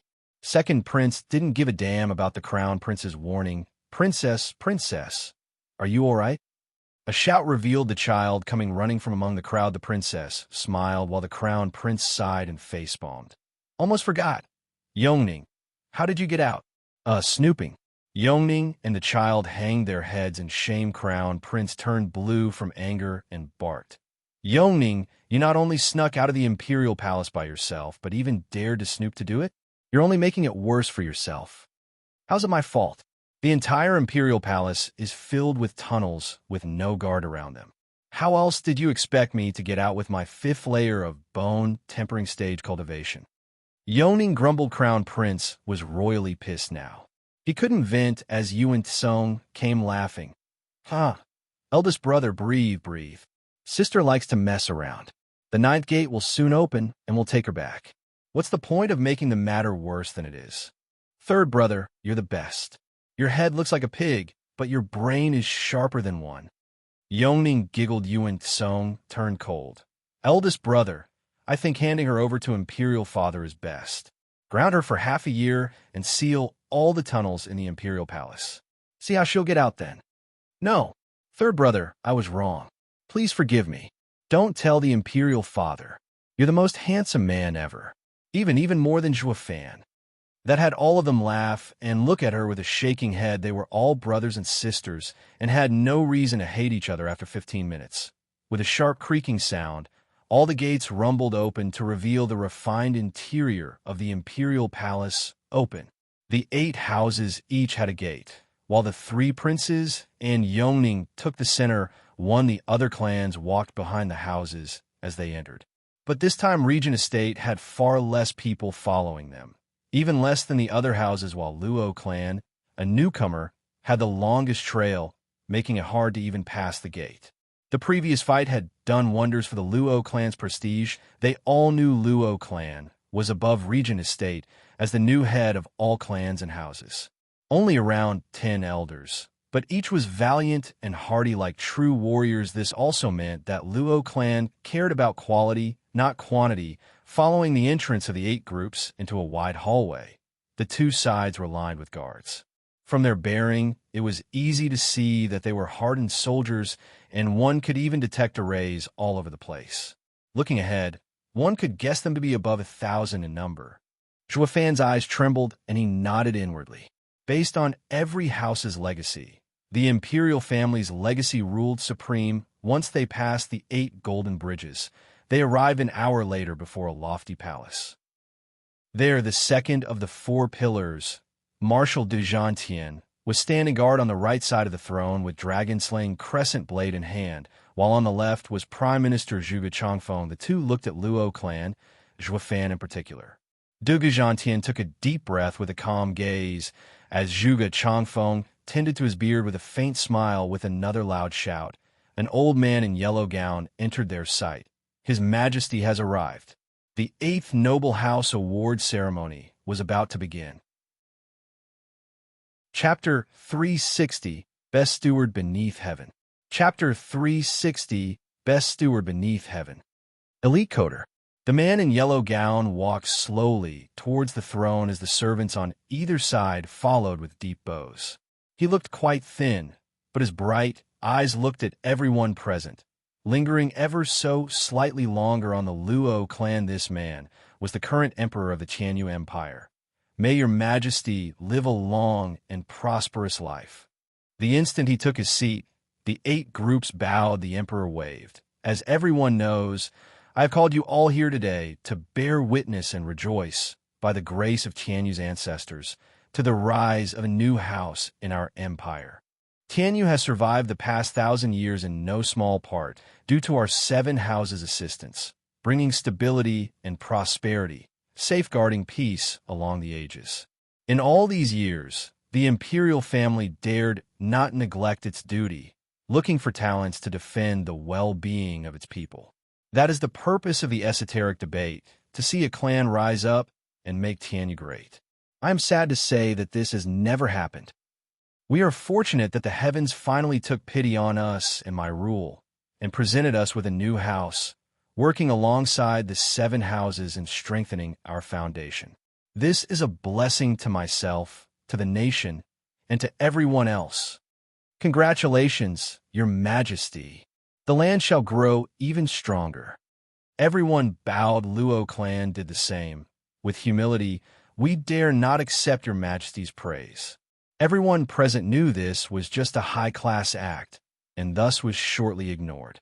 Even those who had never seen this new house knew that the 7 houses never stopped fighting among each other since the empire's foundation. What working together? More like stabbing each other's backs. With the coming of the 8th house, the fights would only grow bitter. A prime example was the 2 houses duking it out at the ruler's gates. While the emperor was saying all that, the empire was in fact on the verge of collapse, hanging by a thread. He didn't believe what he himself said, and neither did those people who were bowing. It was all make-believe. Despite all of this, neither side was about to unravel the white lie. These were appearances and decorum that had to be maintained, or poking holes in the paper-thin charade would lead to Tianyu going up in flames, something no one wanted. The emperor looked at them one more time and smiled. Praise heavens. The imperial palace guards came forward and prepared the incense. The emperor bowed before it, and even began reading a prayer. It was more or less being thankful to the heavens for the prosperity of Tianyu. While every paper was perused, an hour passed by, and the rest rose up along with the emperor. He took his rightful place on the throne with traces of sweat on his brow, a clear indication that he was reaching the limit of his life. He knew that, yet he would still put on a cheerful face. Good. After we showed our respects to heaven and earth, we then have the Son of Heaven, which is myself. Luo clan's head, Luo Yinhai, stepped forward. Yes, Your Majesty. Luo Yinhai stepped down on one knee. Young Luo Yinhai, your father has been taken from you at an early age, yet with your bravery and resolve, you have led the clan forward alone. You have followed Marshal Dugu in battle and showed marvelous skill in the esoteric debate. You are a true model of Tianyu's heroes. I bestow upon the Luo clan the title of the 8th Noble House. Wingay City shall be your domain along with the 100 cities around it. You shall be known as Regent of Prosperity, allowed to own a prince's manor in the imperial capital. Raising his head, Luo Yunhai was bug-eyed, and so were the rest. Looking at the emperor in disbelief, none of them expected for Luo Yunhai to actually become a nobleman and even have a title. Among the 7 houses, only Regent Estate had the marquis title because they were related to the imperial family, but Luo clan was a run-down third-rate clan, and it had just jumped in front of everyone with the title of prince. Only Zhuge Changfeng, Zhuo Fan, and Lung Wuchang understood.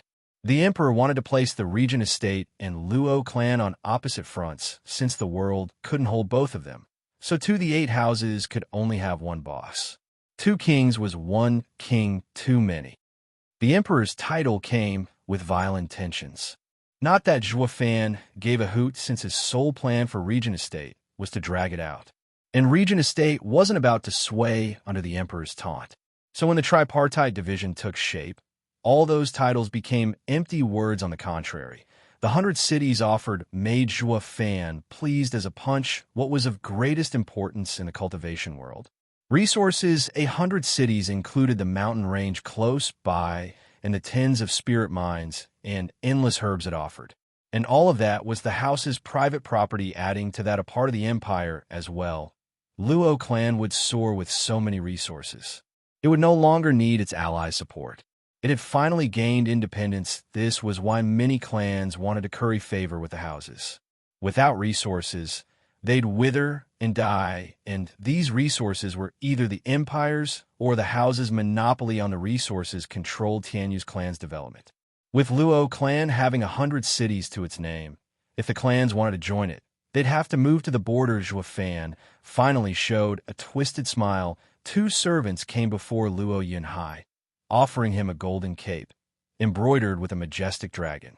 It only missed the 4 claws, or it'd be just like the prince's. This was a symbol that showed the house was equal to the imperial family. Not to mention Luo Yunhai was a regent. Thank you, your majesty. Luo Yunhai bowed. The emperor nodded and turned to his sister. Young Miss Luo, come forward. Luo Yunchang was stunned a male would take on the mantle of clan head along with titles. So where was he going by calling her? Luo Yunchang still kneeled. May your majesty live a long and prosperous life. Luo Yunchang, dignified and virtuous, strong and loyal. After the misfortune that befell your clan, you held strong against all adversity, raising your little brother and guiding the clan. You are a model of virtue to all of Tianyu. I take you as my goddaughter, naming you Princess Yongin, and expect you to become a good sister with my daughter, Yongning, in safeguarding Tianyu. Luo Yunchang turned to Yongning, hiding behind the princes, who stared blankly back at her. Neither expected that from the emperor. They would be sisters. Your majesty, I would never. This is an imperial decree. The emperor cut her off with a stern face. Luo Yunchang sighed. Then I shall accept.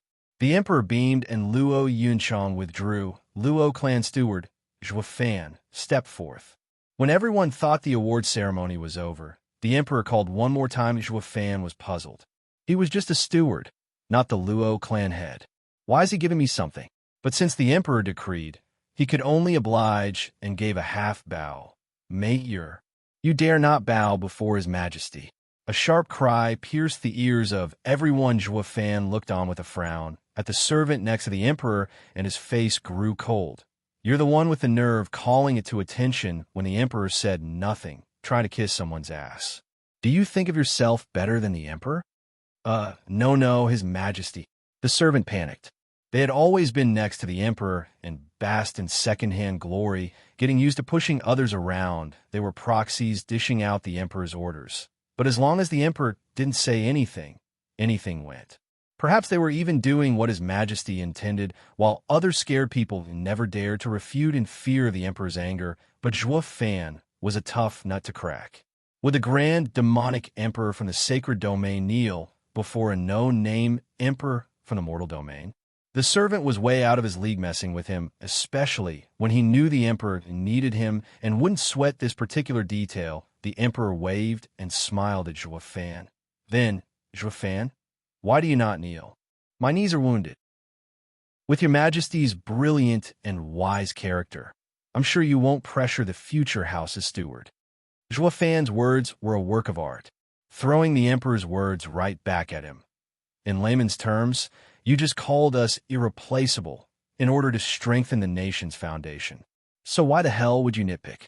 Only a poor ruler would do that. Won't that shame you? Won't you lose Tianyu's respect? Those words even contained a hint of threat. Luo Yunchang lowered her head, filled with worry and anger at Joafan's crass act. Before the mighty emperor, you kneel when spoken to. What the hell are you doing looking for an early death? Offending the imperial family will give us a death sentence. She was unaware that this was a fine balance not even the emperor wished to break, since he didn't want to let Regent Estate come out on top. Hence Joafan's leverage was very much real. Giving him a long look, the emperor smiled. You truly are a worthy steward for the Luo clan, Joafan. Your reputation precedes you. Then, Joafan will receive your title. The emperor coughed and shouted, Steward Joafan of the Luo clan, you are a man of bravery and wisdom, holding your clan together through hard times, loyal and caring, a pillar of the empire.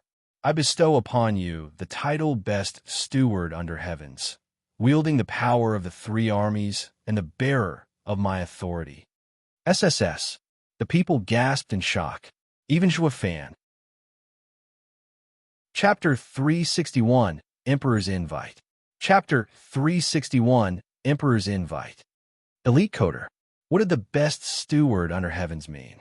His orders were second to the emperor in court, and he was the supreme commander of the three armies. He was literally beneath the emperor and above the world. He was the epitome of power, a prime minister and marshal in one. Albeit with the emperor standing above him, still with how the imperial reign was built on this authority alone, it was no different than capitulating the very ground that was holding his throne. Dugu Zhantian's eyes twitched, looking at the emperor with a dumb look. Zhuge Changfeng was doing the same, albeit with a casual glance. The geezer's plan is obvious. He wants to give Joafan a power even above that of the four pillars. As a prime minister, he had figured out the old schemer on the spot. The emperor wanted to balance the factions. His reign had been steady all these years because of Dugu Zhantian and me. But won't this trouble addict, who goes on withdrawal, if he doesn't cause a mess once every 3 days, have all this power go to his head and blow everything sky high? Or maybe Zhuge Changfeng squinted, scoffing inside. The old coot can't take it anymore. He wants to speed up the chaos by getting the monkey added incentive to do just that, and flip the board while he is at it. While Lung Wuchang tensed, his heart was resentful. He had already guessed what the emperor was up to, but that didn't mean he liked it. He was Regent Estate's steward, the one famed across the whole empire as unwanted contriver, yet for a neophyte to suddenly call himself best steward under heavens didn't sit quite right with him. To say the least, though Joafan's deceit and shrewdness had him pensive. By right, that title should be his. Sunk into depression, Lung Wuchang took a deep breath twice to regain his cool. He looked at Joafan with jealousy and greed. Present the violet mantle. The emperor had spoken. A servant responded on point, presenting a plate with a purple cape and golden thread. The cape was unraveled, presenting a golden dragon with its 4 claws in the corners, while also a hint of a possible 5th claw. On a visibly empty pattern, the imperial family's robe was characterized by dragon claws. It was a symbol of their rank, authority, and power. 4 made one a prince, while 5 lifted him to be the son of heaven, an emperor. This cape was proof that Joafan was just shy of having the entire empire at his feet. Such controversy would never have stood, since it held a strong feeling of outrage and rebellion against the current court. Yet the emperor himself bestowed Joafan with this contradiction. It went on to show that along with the best steward under heavens, Joafan was truly beneath the emperor in both name and power.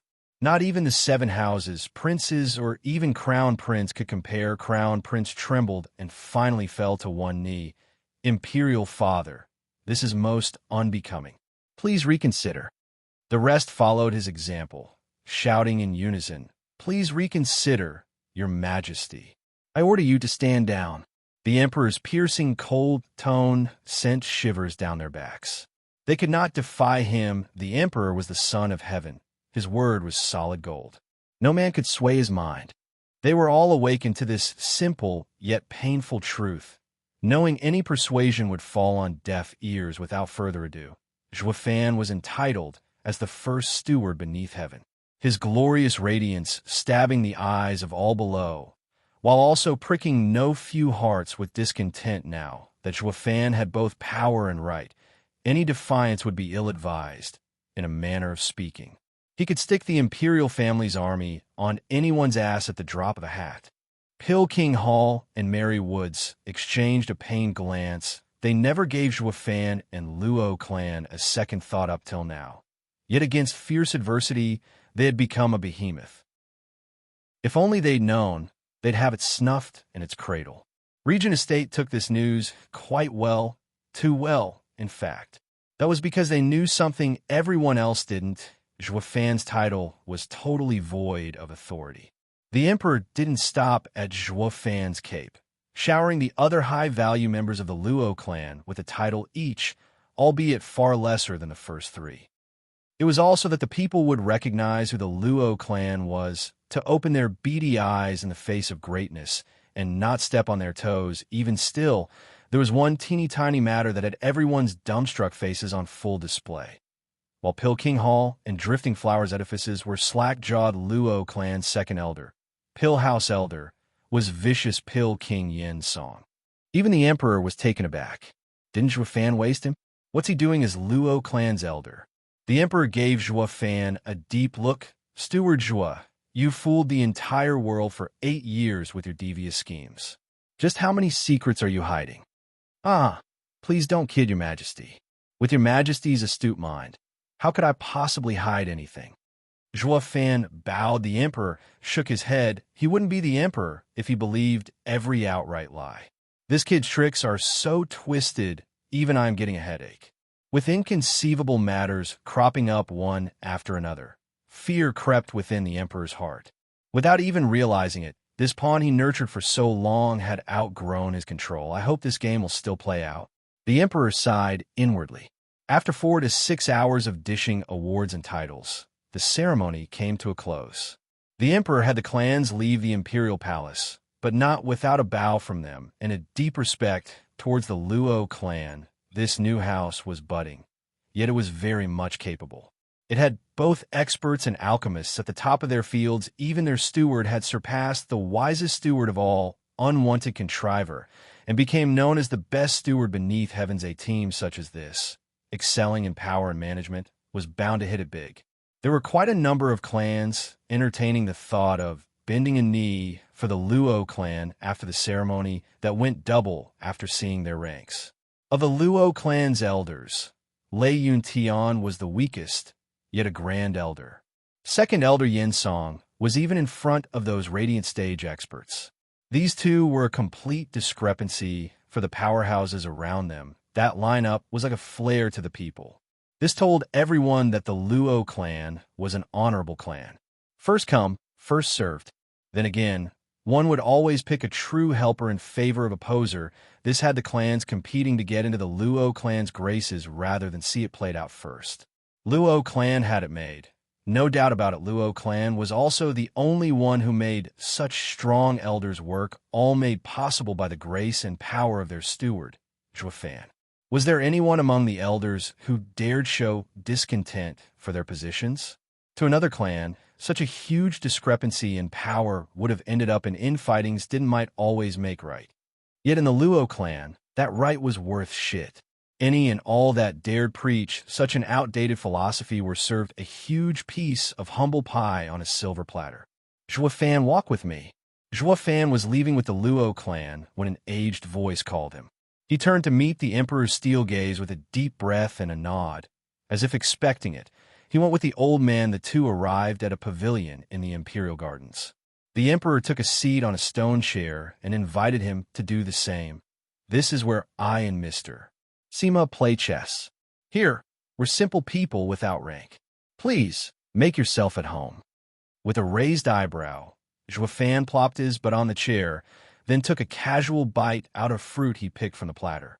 He really was at home. The servant at the side almost blew a gasket. That was His Majesty's courtesy, not for you to take it literally. Not even Mr. Seema, being friends with His Majesty for ages, would be so crass. Not that the Emperor cared, smiling as a grandpa did for his doted grandson. Fan, I've heard so much about you, but this is our first meeting. The Emperor smiled. Fan just nodded. The Emperor laughed. I first heard of you from my third son. He said that Luo clan has a clever steward helping them and that I needn't worry. Thus I supported this new clan. As for your ability, I never gave a second thought. How strong can a third-rate broken-up clan's clever steward become? I mean, the scope was just so limited, it was impossible for it to grow. Wouldn't you agree? The Emperor chatted as he looked at Fan with a smile. Fan gave a curt nod again. Sure enough, before meeting face-to-face, all information was about the clan itself. How one's view changed depended on one's position.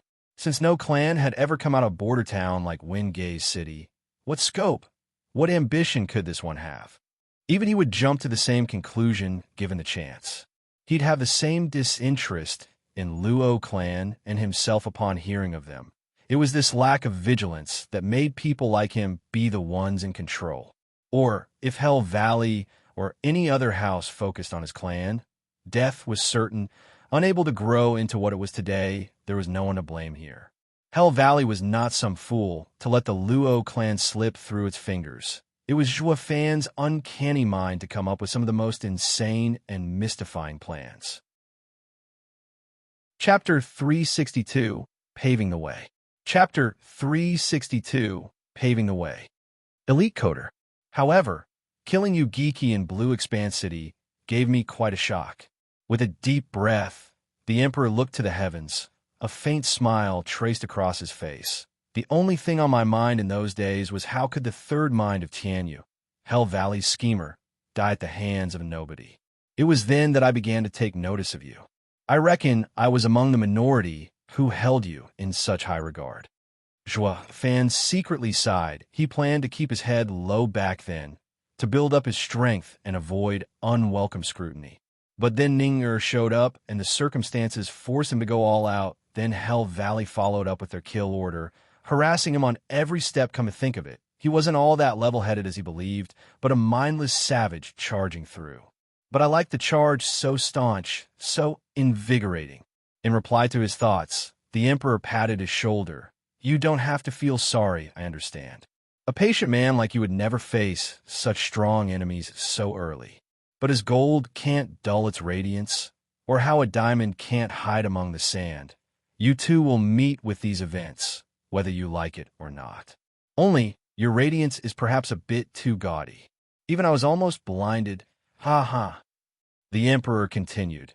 After my poor heart calmed down at last, months later, you pulled another one. You wrecked Drifting Flower City and killed 3 house elders. That scared me. I wanted to build the Luo clan up to strike a balance, but you, the chick I had been raising, almost bit a wolf to death. You were close to ruining everything. I was wondering if renouncing your clan would be the better part of valor. Many apologies, Your Majesty. I was too reckless and almost wasted Your Majesty's hard work. I am ashamed of myself. Fan bowed slightly and cupped his hands, yet his mind was thinking the opposite. His words feel sincere, but lack any truth. He goes on and on about balance and stuff, but from today's attitude, he wants anything but. All he wants is chaos. Actions speak louder than any sweet words. Fan had drilled this lesson into Lei Yuding for years, being a devoted follower of this, saying himself hence. In reply to the Emperor's convoluted speech, his mind was that of a mirror, not so easily pulled under. The Emperor's eyes shined with wisdom. Then he laughed. Ha ha, it's fine. It's all in the past anyway. It was only then that I realized my son was right. You truly are a man of many talents. How else could you have incited so much chaos? And so, I came to a bold and radical decision. Do you know why I sent Marshal Dugu to Wingay's city for rescue? I am moved to tears by Your Majesty's extreme favor for my Luo clan. Fan's bow was on point, shaking his head, The emperor gave a vague smile. No, it wasn't for the Luo clan, but for you. I am shocked and dare not accept such praise. Ha ha ha. Is there anything you won't dare to do? I wholly appreciate your strength. The next set of events only proved that my decision to send 1,000,000 soldiers in defense of one man was the right approach. You haven't let me down. He held Zhuo Fan's shoulder, showering him in praise. Zhuo Fan lowered his head. The emperor squinted, watching, scrutinizing, and only now he came back to the main topic. Zhuo Fan, I've called you here to come to an understanding between us. Command me, your majesty. Zhuo Fan's bow came again. What do you think of becoming the prime minister? Shuddering, Zhuo Fan was stunned inside, but he put on a quizzical face. Your majesty, the empire already has Prime Minister Zhuge. Why? Ha ha ha. Of the empire's 3 great minds, you geeky only knew how to manipulate and scheme. A disgrace. Lung Wuchang has the talent, but a petty character that lacks any drive. Prime Minister Zhuge is the best candidate, holding his office for decades, his conduct exemplary. Only, he's just like me, old. Once I'm gone, am I to just leave an old man behind as support, to drag his feet in the nation?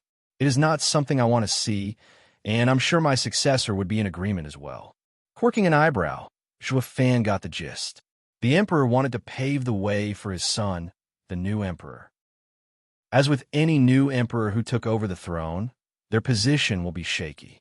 With a wily old fox like Zhuge Changfeng around, with a cunning mind and wielder of power, the emperor's 3 sons would fall like flies. It would be an age of a weak ruler with strong followers. How could the Yuan clan ever hold on to Tianyu? Ha ha ha. It'll change hands, of course. This was where Zhuo Fan came in. He had no basis in the court, so even if a new emperor cropped up, the case would be that of a strong ruler and a weak follower. Him ending up as the new emperor's pawn on the other hand. Zhuo Fan was more than capable of filling the job of handling national affairs. Getting a third-rate clan to become a house in a mere decade tended to give one just enough credibility. So when the emperor came up with this proposition, he took everything into account, staring straight at him. The emperor spoke. Zhuo Fan, I've seen the path you've taken to reach here. You are no weaker than Zhuge Changfeng, perhaps even better. At your age, he was but an ignorant bookworm. I believe you will surpass him in the future and become an even better leader of the 4 pillars. You becoming a prime minister will benefit the whole nation. I have made you the best steward beneath heavens. Also, you could guide Tianyu's future for me. The emperor's eyes were honest. Zhuo Fan's eyes shook. He couldn't see through him, but one thing he did know. The emperor definitely had something else stored in his mind, and it was time to lay it out in the open. But your majesty, as you know, I have a dragon soul. Being in court, won't I and the imperial family collide? Zhuo Fan was quite tactful, yet it held the same meaning as Huangpu Qingtian back then. Providence made me king, yet you're not scared I'd take it all away? Ha ha! The emperor was calm. Dragon Vein Soul is a creature of the world. My family had it quelled for generations to safeguard Tianyu's prosperous future. By itself, it means nothing. Why else would we place Regent Estate as a guardian of Cage Dragon City, yet be fearless of them taking the dragon souls for themselves and stealing our rule?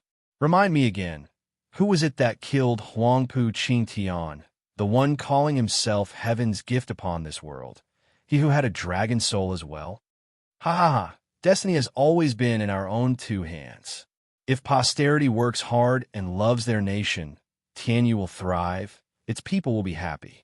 But if an unruly successor is brash and decadent, how can Tianyu survive? Destiny, heaven, all are empty words.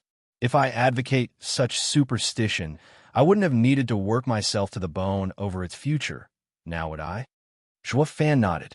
This emperor's words make damn perfect sense. Even he believed it, as what was cooking in the old head of this emperor. Not even he knew in the end.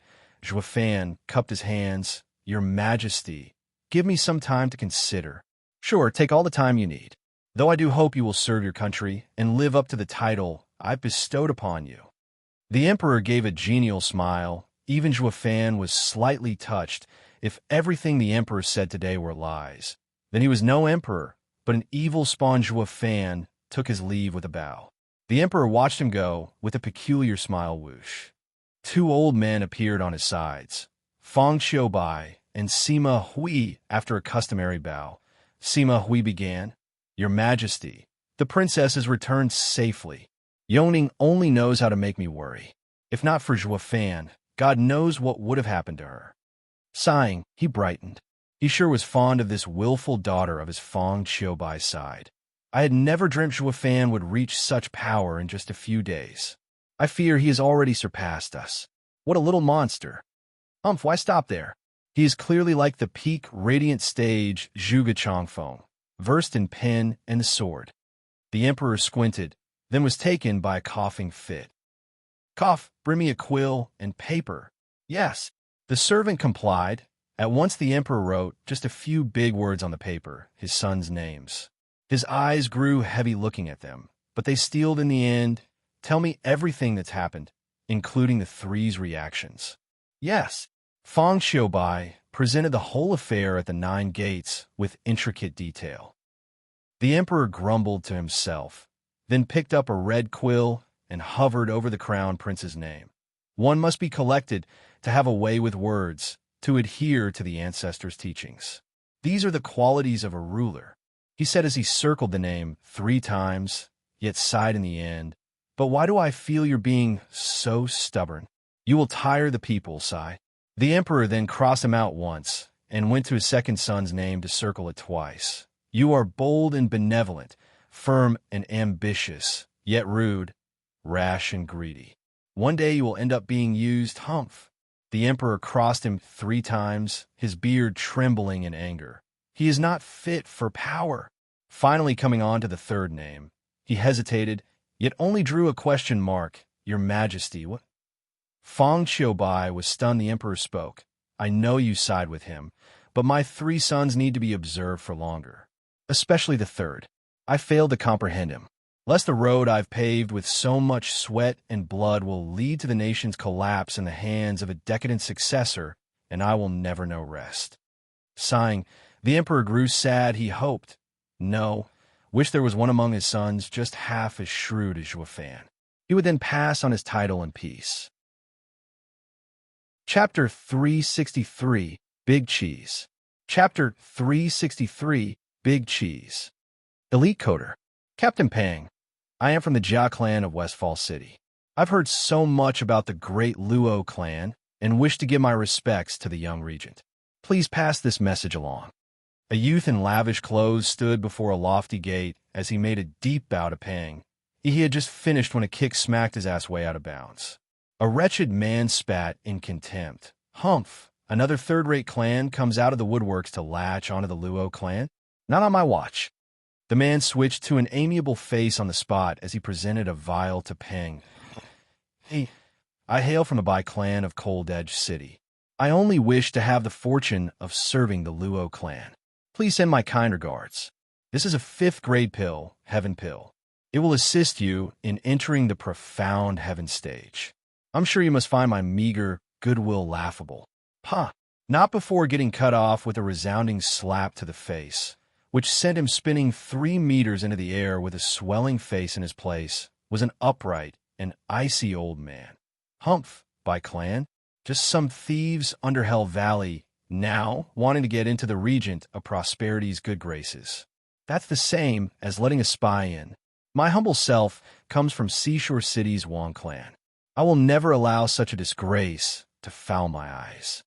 The old man walked forth aloof and self-important, flicking his sleeve and bearing only respect. I pledge my life to safeguard the Luo clan. I will make sure no bastard sets foot in. The old guy's act was cut short with a groan. He looked behind him to see a rough palm slam his chest. Captain Pang eyed him coldly, his smile wicked. "Did I let you in?" He put more force into his hand and threw the old guy a 12 meters. The old man crawled to his feet and started cursing. How can you resort to violence so easily, attacking when you feel like it? I even helped you get rid of a spy. You mean that guy? Captain Pang mocked. What spy is he when we haven't even taken him in yet? The old guy was about to yap on, but the flood of people came from behind in waves.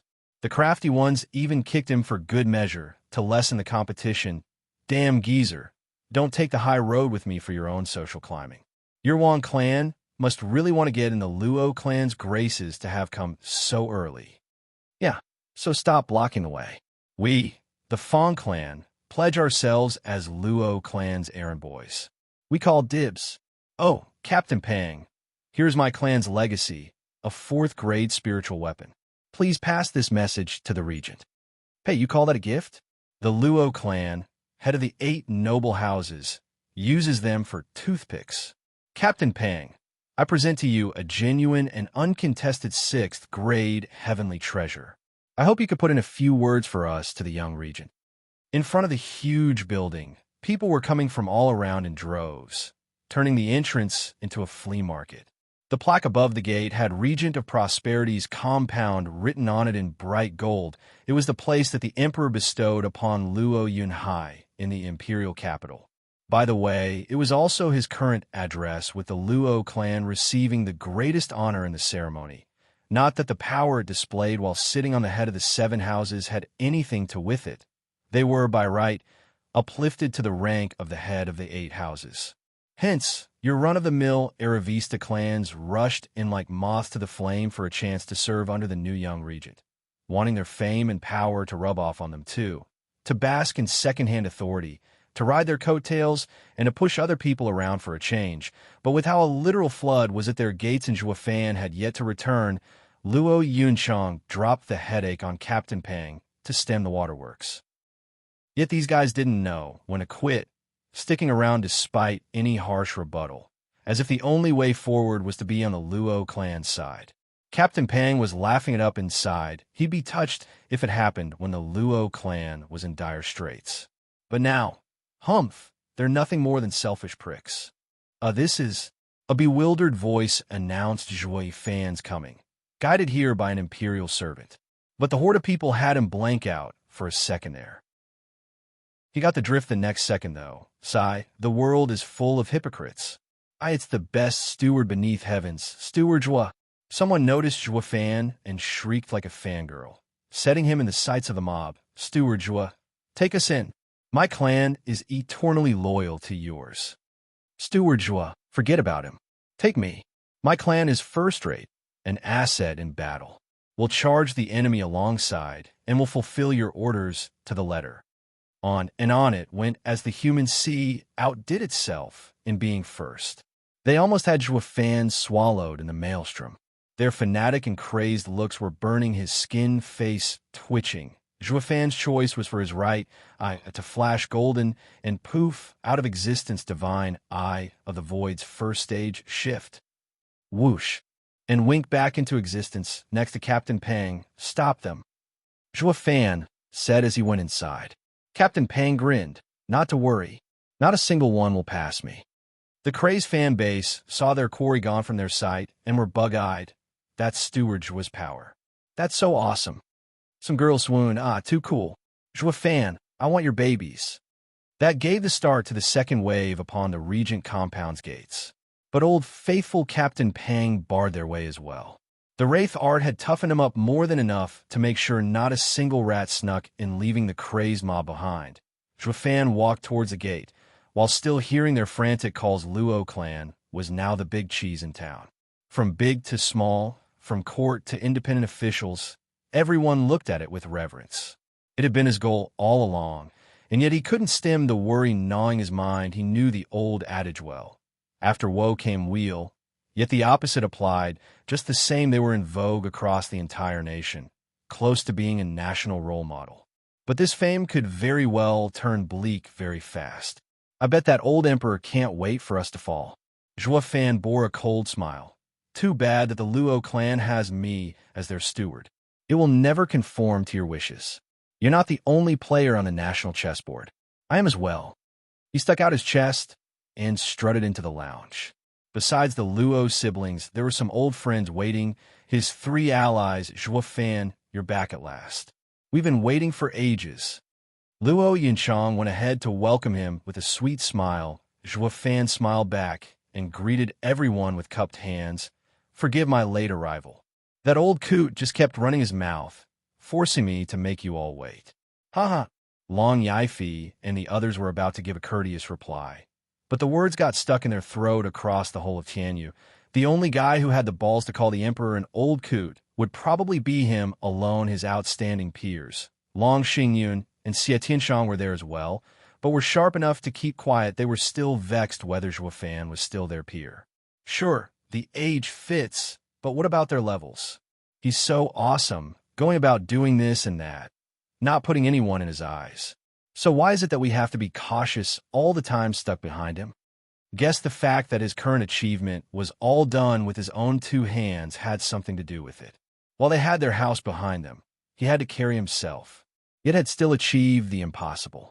Such a gap couldn't be bridged, the thought had these young heroes fall into depression. God, all these comparisons are mortifying. Luo Yinchang looked off too, pinching him with all she had. Can't you be more considerate?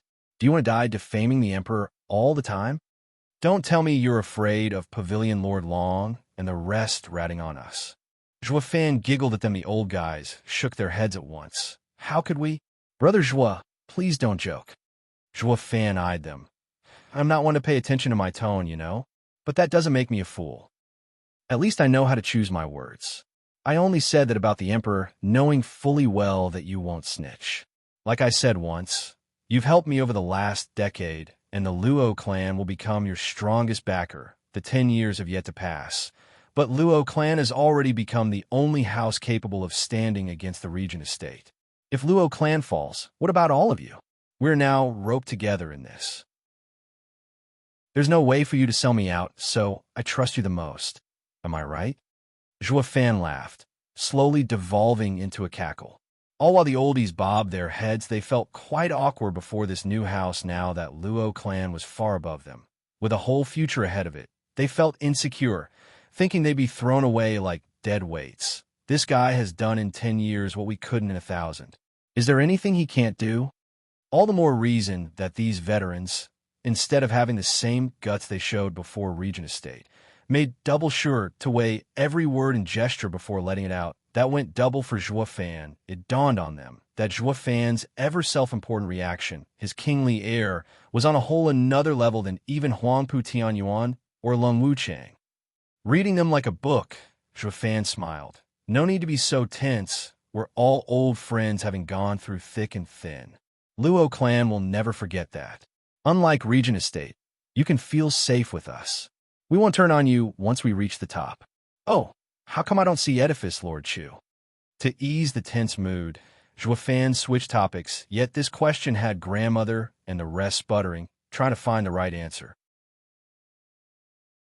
Chapter 364, See Phantom Wing.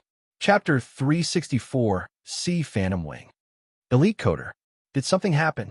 Zhuo Fan's heart tightened. Grandmother shook her hand with a dry laugh. Ha ha ha. Steward Zhuo, she's fine. She's just in seclusion. Seclusion? The esoteric debate has ended and the strife of the 8 houses has begun. What's she, the house lord, doing goddamn secluding herself? His stare bore into grandmother's group. Noticing their reactions were off. He knew something was up, but his questioning was cut off by the sudden booming voice of old Pang. Their Highnesses, the Crown Prince and Third Prince, have arrived. Startled, Long Yifi and the rest looked on curiously. The Crown Prince always abides by his ancestors' teachings and hardly ever visits the noble houses. Why is this time different, openly disobeying the tradition and coming to the 8th house? Grandmother gave Zhuo Fan a hard look and drew a conclusion. Either he must feel his position threatened and was forced to intervene, or the Luo clan must be so radiant that even the Grand Crown Prince has to bask in its glory. Scratching his nose, Zhuo Fan's eyes flashed. I've seen him once, and he left me with an impression. He sticks to ethics, treating everyone fair, but he does it all with a clear purpose in mind. He is subtle and sharp, and won't get himself dragged into the house's strife. He's more of an old fox watching the fire burn from the sidelines. Yet he took the initiative of coming here by himself to get close to us. He has a clear objective in mind. As to what, we'll just have to wait and see. His allies nodded.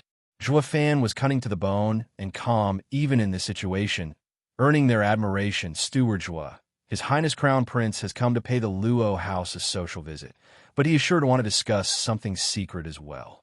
It's best if we take our leave first. Xie Xiaofeng said. Zhuo Fan nodded, having Yin Fu lead them to another room. Abode Lord Xie, you're so thoughtful. They left not a moment too soon, as in the next moment, someone with a bright and crisp laughter entered. Ha! Imperial brother, imperial sister, your prosperity compound is so lively. The crowd you have outside almost had even me blocked. Two golden men walked in with their attendants behind them. Crown Prince and Yuan Tsung. Zhuo Fan snickered inside at the sight of the first. He's good. The emperor just made Luo House's siblings a regent and princess, and grabbing the excuse, he came out of the woodworks in an instant, thus making the two feel awkward about shooing him away. Though they had no reservations about the second guy, Zhuo Fan turned to the ball of fat with a shake of his head, thinking back. Didn't the fatty drag him as well? These two are indeed related. Humph. Please forgive my transgression of not coming out to welcome you, Your Highness. Luo Yinchang pulled her brother to bow before Yuan Bo, all while Zhuo Fan was standing behind them. Looking bored and with nothing particularly important to do, Crown Prince ignored this obvious rudeness and instead helped the two up with a smile. Please, we're all family now. You don't have to be so distant. Just call me elder brother. Luo Yinchang was startled. The siblings found him kind, amiable, and modest. They were overwhelmed with gratitude, however. Zhuo Fan's trained eye saw through the facade. He hadn't lived two lives for nothing. Oh, Steward Zhuo, you, sir, have become the best steward beneath heavens as of today. You are in charge of all of Tianyu's affairs, beneath one man and above everyone else. Congratulations on having received such boundless glory. I know it is late, but please accept my acclaim. The Crown Prince went to Zhuo Fan and made a solemn and perfect bow, a 90 degrees down angle. If he were any more modest, he'd be on his knees by now.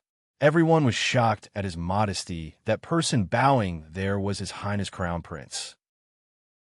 The only ones to receive such respect were either the Emperor or the Four Pillars. The seven house lords were clearly exempt, yet here he was giving Zhuo Fan the greatest respect the imperial family could offer. Everyone looking at them felt touched by the gesture, all but Zhuo Fan, who wasn't buying any of that fake modesty, watched on with a cold eye and a curt nod. Oh, I know. Next time be quicker about it. Blood almost spurted in waves as the people keeled over and laughed. It got a crack out of the bowing Crown Prince, too. His face twitched and became red as a fireball. Yuan Tsung had the least control and cursed. Brother, how can you step all over him? Elder brother offers you his sincere congratulations, and this is how you thank him? To be quicker about it? As if we're truly in the wrong here. He said he came late and asked for forgiveness. What? Didn't I forgive him, and now I can't even chew him out for it? What more do you want? Zhuo Fan rolled his eyes. Blood was bound to flow if he kept this up. The fatty was so pissed that his lard and everything quaked. You're nitpicking. Can't we ever get a simple, polite greeting out of you? Don't think that I won't. Won't what? Beam me up? Bring it. Zhuo Fan snickered, flipping the fatty off, and taunt the fatty had smoke coming out his ears. Oh, he wanted to put the prick in his place, but he was smart enough to know when he was outmatched, outclassed, though not outweighed. And so, while he looked positively charging, he had one greasy hand, by chance or not, holding Crown Prince's hand in such a way as if the other guy was pulling him, and then shouted, Elder brother, don't stop me. I will put this punk in his place for what he did to you. The Crown Prince's mouth twitched. I see why the old third has become sworn brothers with Zhuo Fan. Look at them. One has a flair for the dramatic, cocky, and obnoxious, sticking his nose higher than the heavens, even in front of me, the Crown Prince. The other is no better either. He's got no power, yet still wants to play pretend, pulling me into his act while he's at it. These two are like two peas in a pod, a bromance made in heaven. Contrary to his thoughts, he knew Zhuo Fan had the power to match the attitude. His only choice was to make friend with the guy. Thus he laughed. Steward Zhuo is so fresh and reasonable. I truly admire you. Old third, that was my sincere apology, and what Steward Zhuo said was right. You can't interfere. Humph. Consider yourself lucky that the elder brother has let you off. Next time, humph. The fatty flicked his sleeve, speaking that line like second nature, all while being close to having a panic attack inside. Oh, Mommy, I'm free at last. If I had fought with that freak, my modest 400 kilograms fat would have been tenderized. Fan merely scoffed. They all returned to the lounge and sat. The Crown Prince clapped for his men to present his gift. Dozens of 8th grade ingredients and some 6-7th grade materials. These materials far outstripped even the diamond sand Fan once called a genuine treasure. Among them, sea phantom wings stood out, the wings of a 7th-level spiritual beast, abyss phantom butterfly. The abyss phantom butterfly was exceedingly rare, haunting the black depths of the largest seas. It was ethereal, expert in using illusions, and swift in water. Not even a peak radiant stage expert could escape this creature's illusions, offering instead his soul for it to feast on, and these wings retained that special trait. These were far better than his former lightning wings, both in strength and attack. The higher in stage a cultivator progressed, the more he trained his soul, hence soul attacks were more sought after. The sea phantom wings were a nightmare for any radiant stage expert, or even higher. Eyes fixed on the Crown Prince's gift, Fan sighed. The imperial family must have a sizable treasury amassed over 1,000 years for a mere crown prince to present such an invaluable gift. The Crown Prince noticed his look and nodded with a smile. Steward Joie, I know you had lightning wings, but had come to lose them in the esoteric debate. Please kindly accept this gift I prepared for you. Every reward is deserved. What does the Crown Prince wish for me to do in exchange? Fan smiled.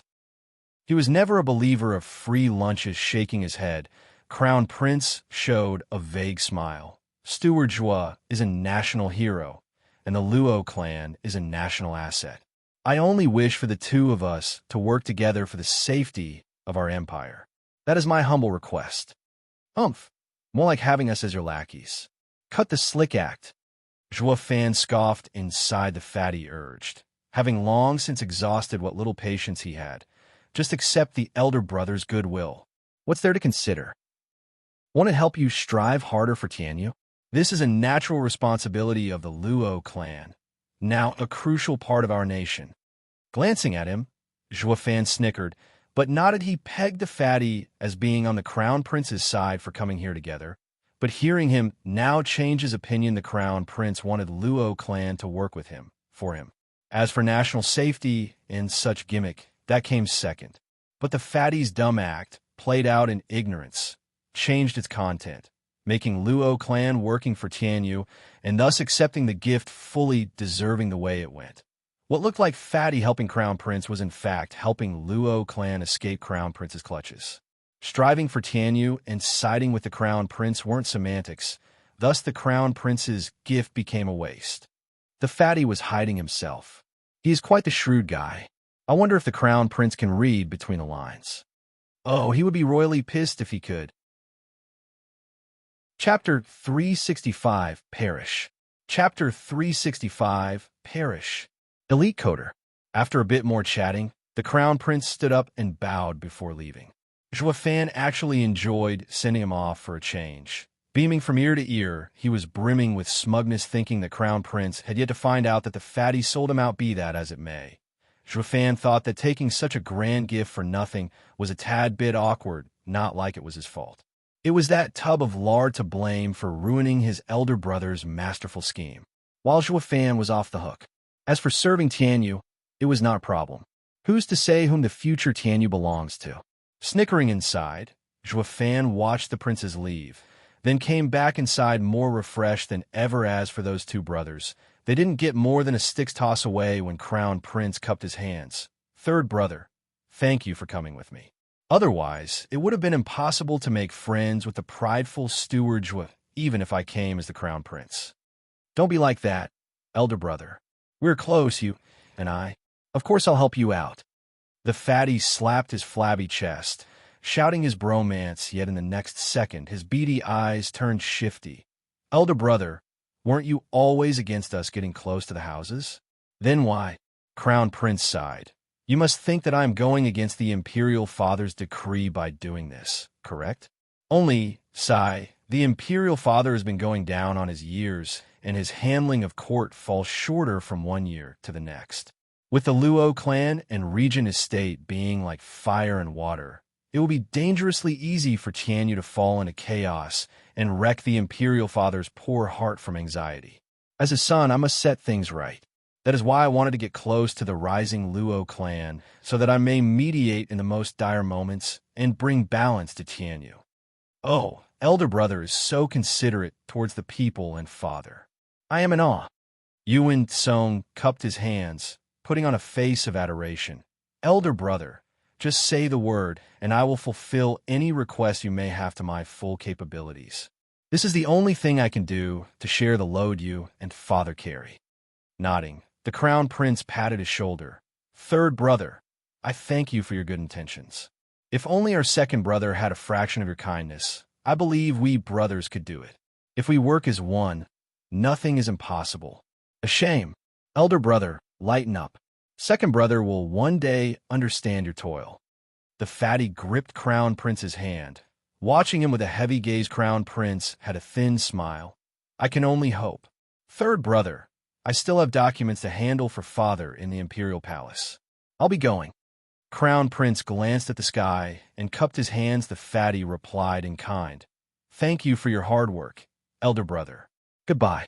Then he took his men and went in another direction, watching the ball of flesh wiggle away in the sun's glorious rays. The crown prince had a smile on his face. But once the pile of meat took a turn, his face sank, his eyes exploding with revulsion and hatred unlike any before. That damn lard ass talks too much. He took out a spotless hanky and wiped his hand the fatty had grabbed in, threw it away. Then he left with his own detail, towards the gloom of a dark alley where three people waited. Greetings, Prime Minister Zhuge. Crown Prince bowed. They were Prime Minister Zhuge Chongfeng and his two elders. Zhuge Chongfeng smiled. Your Highness, by your confident gaze, I believe the plan was a success. Of sorts, however, Zhuge Fan is a highfalutin, leaving me with anger but nowhere to vent. Crown Prince grimaced. Zhuge Chongfeng laughed. Your Highness, please bear it. Zhuge Fan is a prideful youngster who has yet to experience true failure. Even Lung Wuchang suffered at his hands. His pride is warranted. This is just how people with talent are. But will this cocky man one day take your position and become prime minister? Crown Prince frowned in disbelief. Zhuge Chongfeng nodded. You heard it yourself, how the emperor bestowed him the best steward beneath heaven's title. And what does that mean? Becoming prime minister. His Majesty is paving the way, a capable official for the new emperor. Zhuge Fan may be unorthodox and crass in his methods, unlike me, but we are the same in one aspect. We are more than qualified to be the prime minister. I understand, Prime Minister Zhuge.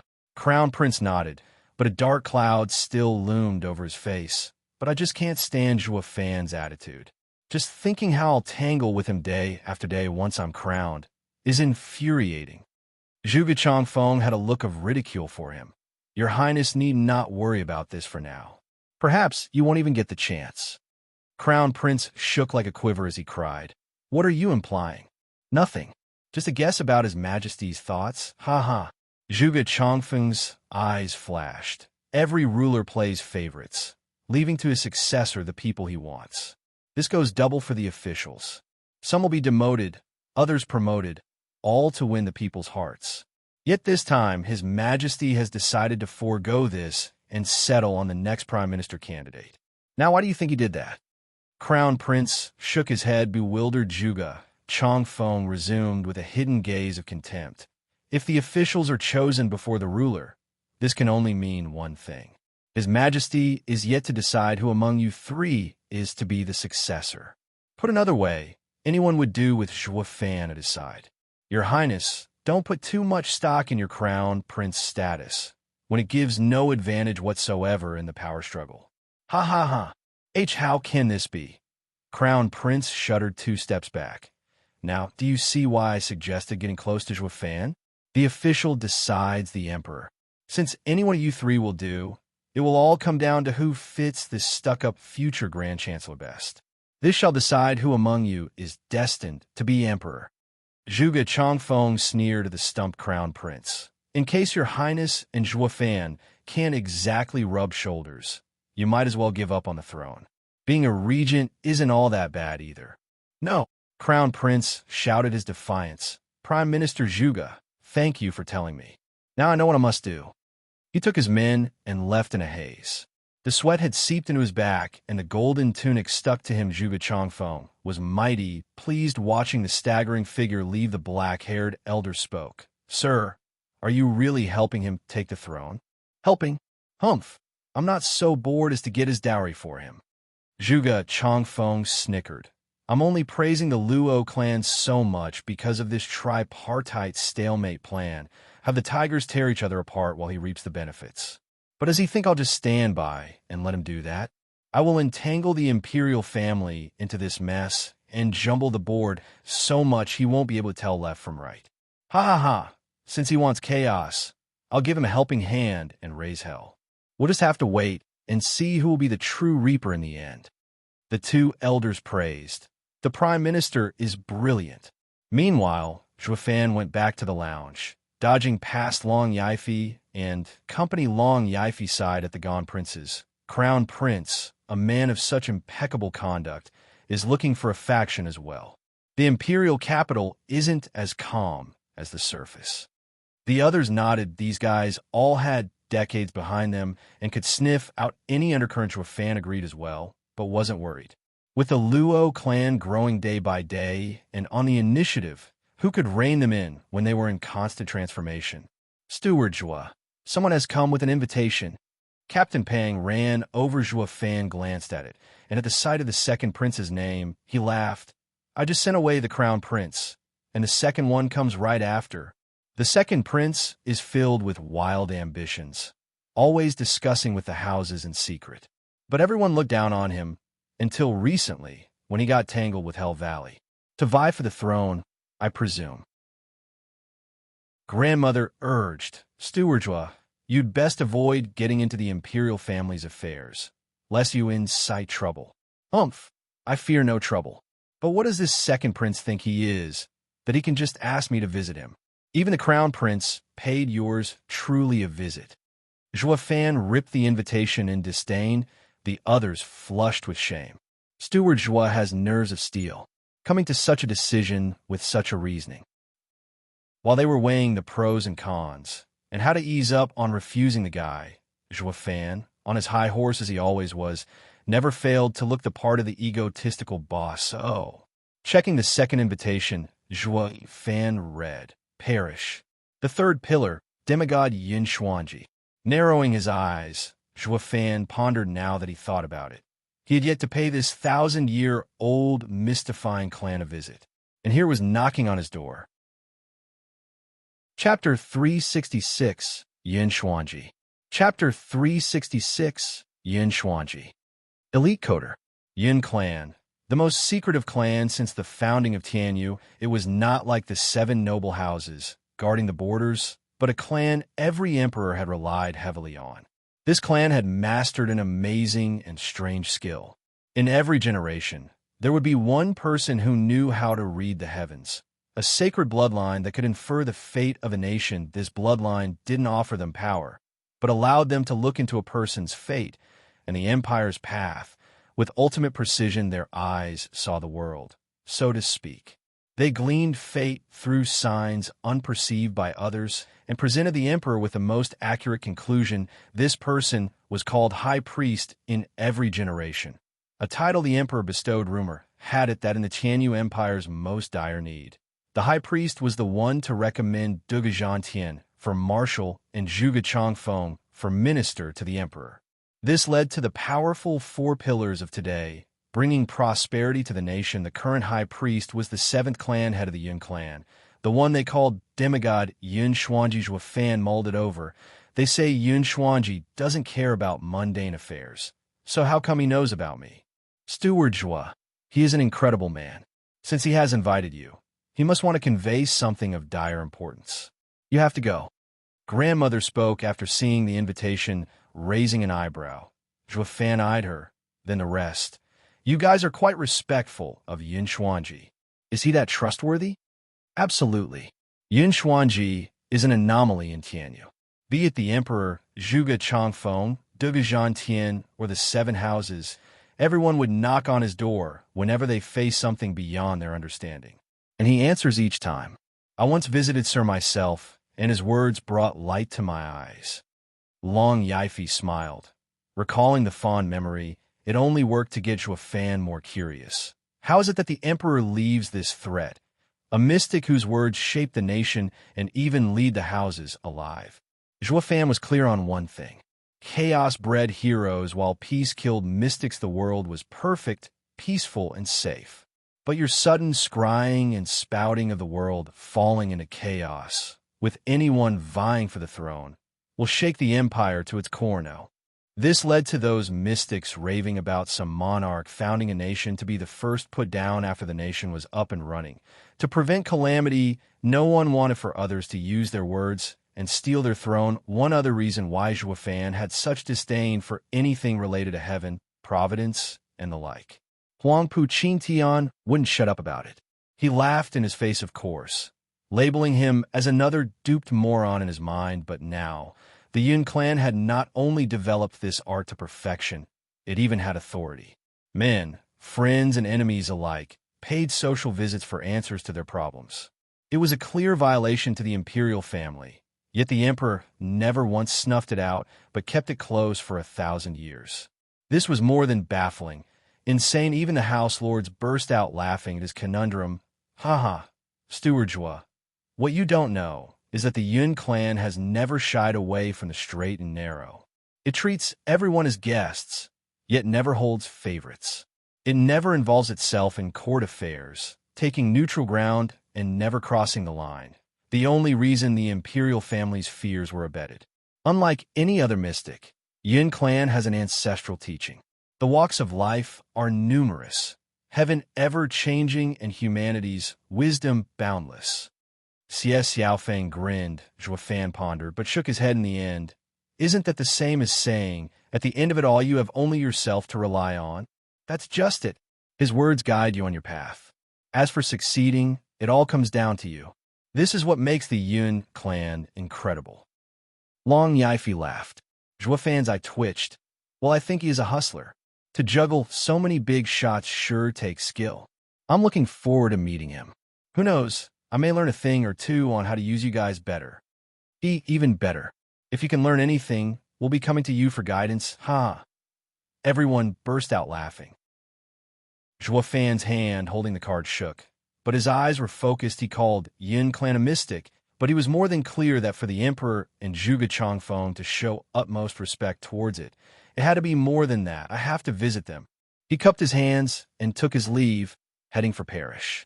It took 15 minutes to arrive before a huge gate. Parish was written above it, but unlike its glorious name as a third pillar, it looked downright poor. The Yun clan is truly honest despite the 1,000-year-long fame. Nodding, Zhua Fan knocked. The heavy gate creaked open and a 9-year-old kid walked out. Giving Zhua Fan a once-over, he bowed in respect. May I know who Sir is and your purpose? A merchant. I heard of the high priest scrying and wished to consult him. Zhua Fan found discretion was the better part of valor, so he chose to probe the unknown. The kid frowned and counted on his fingers before bowing an apology. Forgive me, but clan head is tending to an important guest these 3 days and can't receive you. You may come afterward. Let me make you a reservation. Zhua Fan regarded the kid deeply and nodded inside. Yun clan sure is fair. So lofty, yet hearing the people's needs. Even their kid is polite. At the very least, it knows how to raise their clansmen. If it were the Luo clan's guards meeting some nobody wishing to see the great Steward Zhua, he'd have been slapped silly rather than waste words. Yun clan advocated virtue.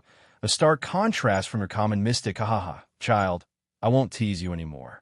I have received an invitation. Here. Pinching the cutie's cheeks, Zhua Fan laughed. The kid lit up and bowed. Oh, best steward beneath heavens, forgive me for not recognizing you, Sir Zhua. Clan head has long been expecting you. The kid led the way, With Fan smiling behind, they passed many water pavilions and stopped before a large structure. Looking up, Fan found it to be 100 meters tall. At the least, here is the parish's observatory. Clan head is currently tending to a guest. Please wait here while I inform him.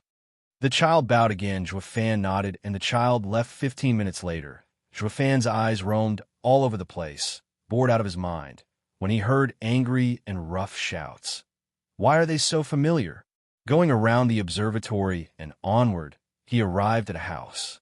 The child from before was now kneeling in front with a lowered head. Did he wait here, not wanting to disturb the clan head? Sir, the child noticed him and cried out. Fan only gestured for him to be silent. Then, to the child's shock, he tiptoed over and peeked through the seams of the door. He was dying to know who Yin Xuanji was seeing. He got the shock of his life. There were 3 people inside. One was a sitting, grizzled old man with closed eyes and impeccable conduct. He was assumed to be High Priest Yin Xuanji. As for the other 2, Fan was more than familiar with them. Huangpu Tianyuan and Lung Wucheng. Huangpu Tianyuan was the one raving, "High Priest, your scry has never failed, so why is it this time that it is completely different?" Indeed, I can infer human minds, but not heaven's will. Something I admire the High Priest for. Lung Wucheng cupped his hands, but this time I am unable to readily accept the High Priest's error. 20 years ago you told us that the eldest young master is fit to rule, that it was a wonderful omen. But now, Yin Xuanji nodded and sighed. Indeed, your eldest young master had the rare earth dragon disposition. He needed to pass 3 tribulations, and his future would have been limitless. What tribulations? Huangpu Tenyuan spat. Yin Xuanji not once opened his eyes. These 3 were a part of heaven's plan. I dare not divulge. But since he had come to pass, it no longer applies. They are heaven's will, father and son, and sin. Which of them was Fan? Lung Wucheng asked. Yin Xuanji shook his head. Neither. Then why say there were 3? Aren't they clearly 4? It was even one that took his life. Huangpu Tenyuan boomed. Yin Xuanji was a bastion of tranquility in the face of storm. Heaven is ever-changing, though some movements can be tracked. With a human having 3,000 paths to choose from, his life can take a myriad of turns. But your dear son's tragic loss is a true accident. Fan was holding his mouth for his dear life. He was more and more sure this Yin Xuanji guy was a hustler through and through. Who the hell would say an expert like Huangpu Qingtian's death was an oopsie? Huangpu Tianyuan and Lung Wucheng twitched. It was the first time hearing such a word from Yin Xuanji. He used to drone on about fate working in mysterious ways, some kind of elegant and convoluted explanation that had them all bow in admiration of the infallible truth it held, but this time he offered no such thing, writing it all off as an accident. Is he trying to give Parrish a bad name? Chapter 367. You should be dead. Chapter 367. You should be dead. Elite Coder. Face twitching. Huangpu Tanyuan clenched his fists and felt a sudden, totally understandable urge to deck the old man. High Priest, haven't you always preached that no life is by accident? That heaven has decreed everything? Even if a mistake happens, it is only a fork in the road that is fate. Aren't you the one mistaken then? Why is it that when it comes to Qingtian's turn, it's an accident? One's path is impermanent, heaven ever shifting, and of the world's myriad creatures, no one can escape their destiny. With how the world has 8 gates, opening, torpor, life, harm, impediment, spectacle, shock, death. To enter the gate of life is to be alive. To enter the gate of death is to die. To enter the gate of torpor is to lag in lethargy and be in a slur. To enter the gate of spectacle is to have a bright future. But in any case, it always revolves around taking one of the 8 gates, never outside them. Thus one can't escape their destiny. Yin Xuanji took a deep breath. After speaking of how mysteries had intricacies and intricacies had mysteries, he sighed. However, as there are myriads of living beings, an anomaly is bound to appear. There comes a time when a singular man stands outside heaven's control. Huang Pu Tianyuan's eyes twitched, clueless where he was going with this rant. Lung Wuchang, however, did get it. You mean to say, Zhua Fan isn't part of heaven's schedule? Huang Pu Tianyuan snapped his stunned eyes on Lung Wuchang. What does that mean? Yin Xuanji never elaborated, resuming after a long pregnant pause. We shall stop here. I have spoken too much already. You are now on your own. Show yourselves out. This coot's kicking his guests out. Huang Pu Tianyuan choked, and a blazing fire scorched his heart. He really wanted to thrash this geezer, not making a word of sense, and now he was giving them the boot? The two's minds went out of commission for a second. Their Lung Wuchang was the first to act, though, stopping his lord's assault on the defenseless old man and bowing. Thank you, High Priest, for your counsel. I understand fully, and we shall now take our leave. We shall come again another time. Hey, Sir Lung, understand what? I didn't get anything out of that rant. Huang Pu Tianyuan roared. Lung Wuchang waved. Estate Lord, let's go. The High Priest has already given us clear advice. Zhua Fan is an anomaly, neither friend nor foe. He has nothing to do with us. You're calling all that nothing? He has killed so many of our people, and you want to just forget about revenge? Huang Pu Tianyuan watched Lung Wuchang in shock. Why is Sir Lung speaking in riddles like this, coot? Lung Wuchang merely pulled him outside. Estate Lord, I will explain everything when we get back. Rumble. Lung Wuchang opened the door only to bump into the peeping Tom. He cried, Zhua Fan, W, what are you doing here? A total coincidence. Ha ha ha. Just like you came to ask how to deal with me. I've also come a High Priest for pointers on what's the best way to get rid of you guys. Zhua Fan taunted with a snicker, though, isn't it funny how we both visit the same person for our problems? Humph, ignorant whelp. Parish has stood tall for 1,000 years, above mundane affairs. And they won't start doing it now for a measly conflict. They are merely here to point out our path and clarify our purpose.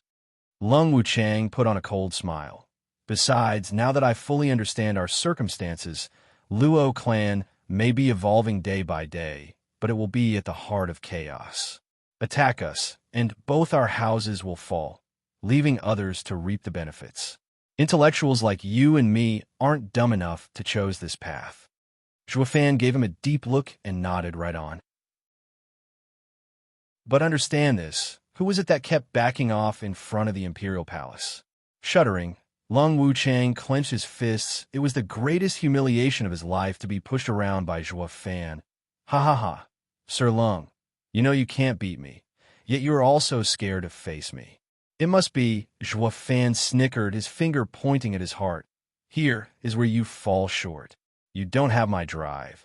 Just a mere counselor unable to achieve anything noteworthy. The mockery was jarring to Lung Wuchang's ears. His eyes bloodshot, his fingers digging into his palms. Unable to hold himself back from trembling, it was a naked taunt and scorn, but all he could do was bear with it. They couldn't face Zhua Fan as he was now. He was too strong. Besides the fact that he was now one of the big players in the grand scheme of things. They were not about to throw caution into the wind over this little hiccup. The kneeling child was stumped, living his whole life in the parish. All he had ever met were respectful and courteous people, even if hypocritical in other words. This child had only seen the light of the world, and never its black and foul darkness. Today was the day when he got exposed to humanity's most morbid side. Zhua Fan hardly needed lengthy speeches to poke at Lung Wuchang.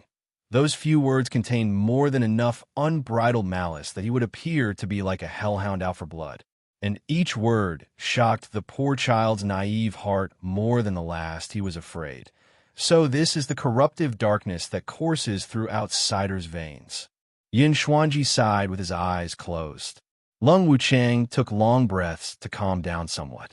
He refrained from talking back and instead pulled an enraged Huang Pu Tianyuan.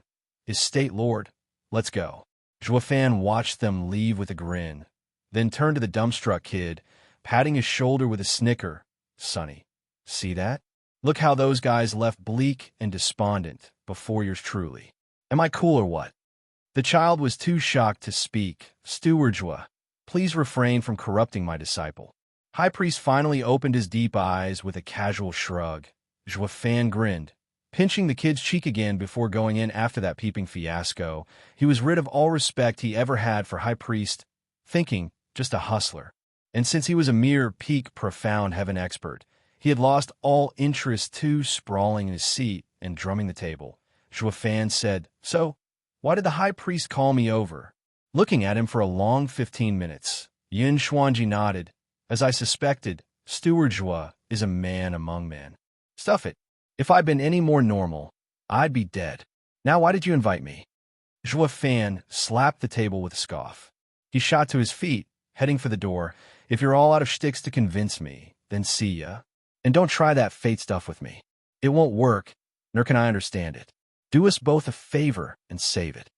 Zhuofan left with a sneer. Yin Xuanji only spoke as he was about to take the first step outside. "You should be dead." Rumble. Zhuofan froze with his leg in the air. His eyes filled with shock. Yin Xuanji cut into him quickly. "He did die once already. Be it Luo clan's servant, Zhuofan, or Sacred Domain's demonic emperor, Zhu Yifan. They had both died. Zhuofan was the demonic emperor's resentment, borrowing this servant's body to be reborn. He still had the case of identity disorder. Was he Zhu Yifan or Zhuofan?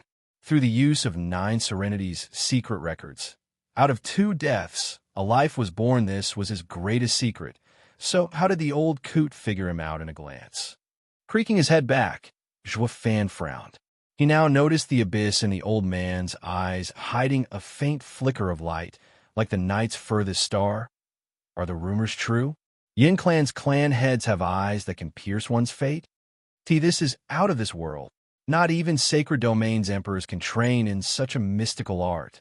More importantly, is this world dominated by fate? Zhuofan was a stubborn skeptic when it came to anything remotely sounding of fate, but now he was forced to give it a second thought. Swallowing dryly, Zhuofan looked heavily at him. "Just who are you? Where does the Yin clan come from?" He refused to believe that the mortal domain housed such an unimaginable clan. He's a branch of the Shang clan. He has to be. Yin Xuanji had a puzzled look. "Steward Zhua, what are you saying?" Yin clan has always lived in seclusion, being weak at fighting. At the founding of Tianyu, we were asked to come out of obscurity and have been treated as its parish ever since. To answer your question of where we come from, I can only reply with Tianyu. Zhuofan was thrown in a loop now. Can a clan of such incredible skill have such bland origins? Or have they lived for so long that they forgot about their own history? Zhuofan had a faint smile on and shamelessly plopped back in his seat. "High Priest, please don't mind my previous outburst. So where were we? It's been ages since I had such a refreshing chat with someone, huh?" Yin Xuanji's face twitched and he laughed to himself. "Steward Zhua, your reputation precedes you. Flexible, knowing no shame, and quite like myself back in the day. High Priest, are you patronizing me or mocking yourself?" Zhuofan felt awkward. High Priest shook his head. "We've all been young once. But now, at my age, this seat is different from how I saw it then. So I wish to have a talk with Steward Zhua, giving our all for a better tomorrow, that you're tuning into the Warrior Lore YouTube channel. Don't forget to subscribe and join us on this journey to catch the most captivating stories.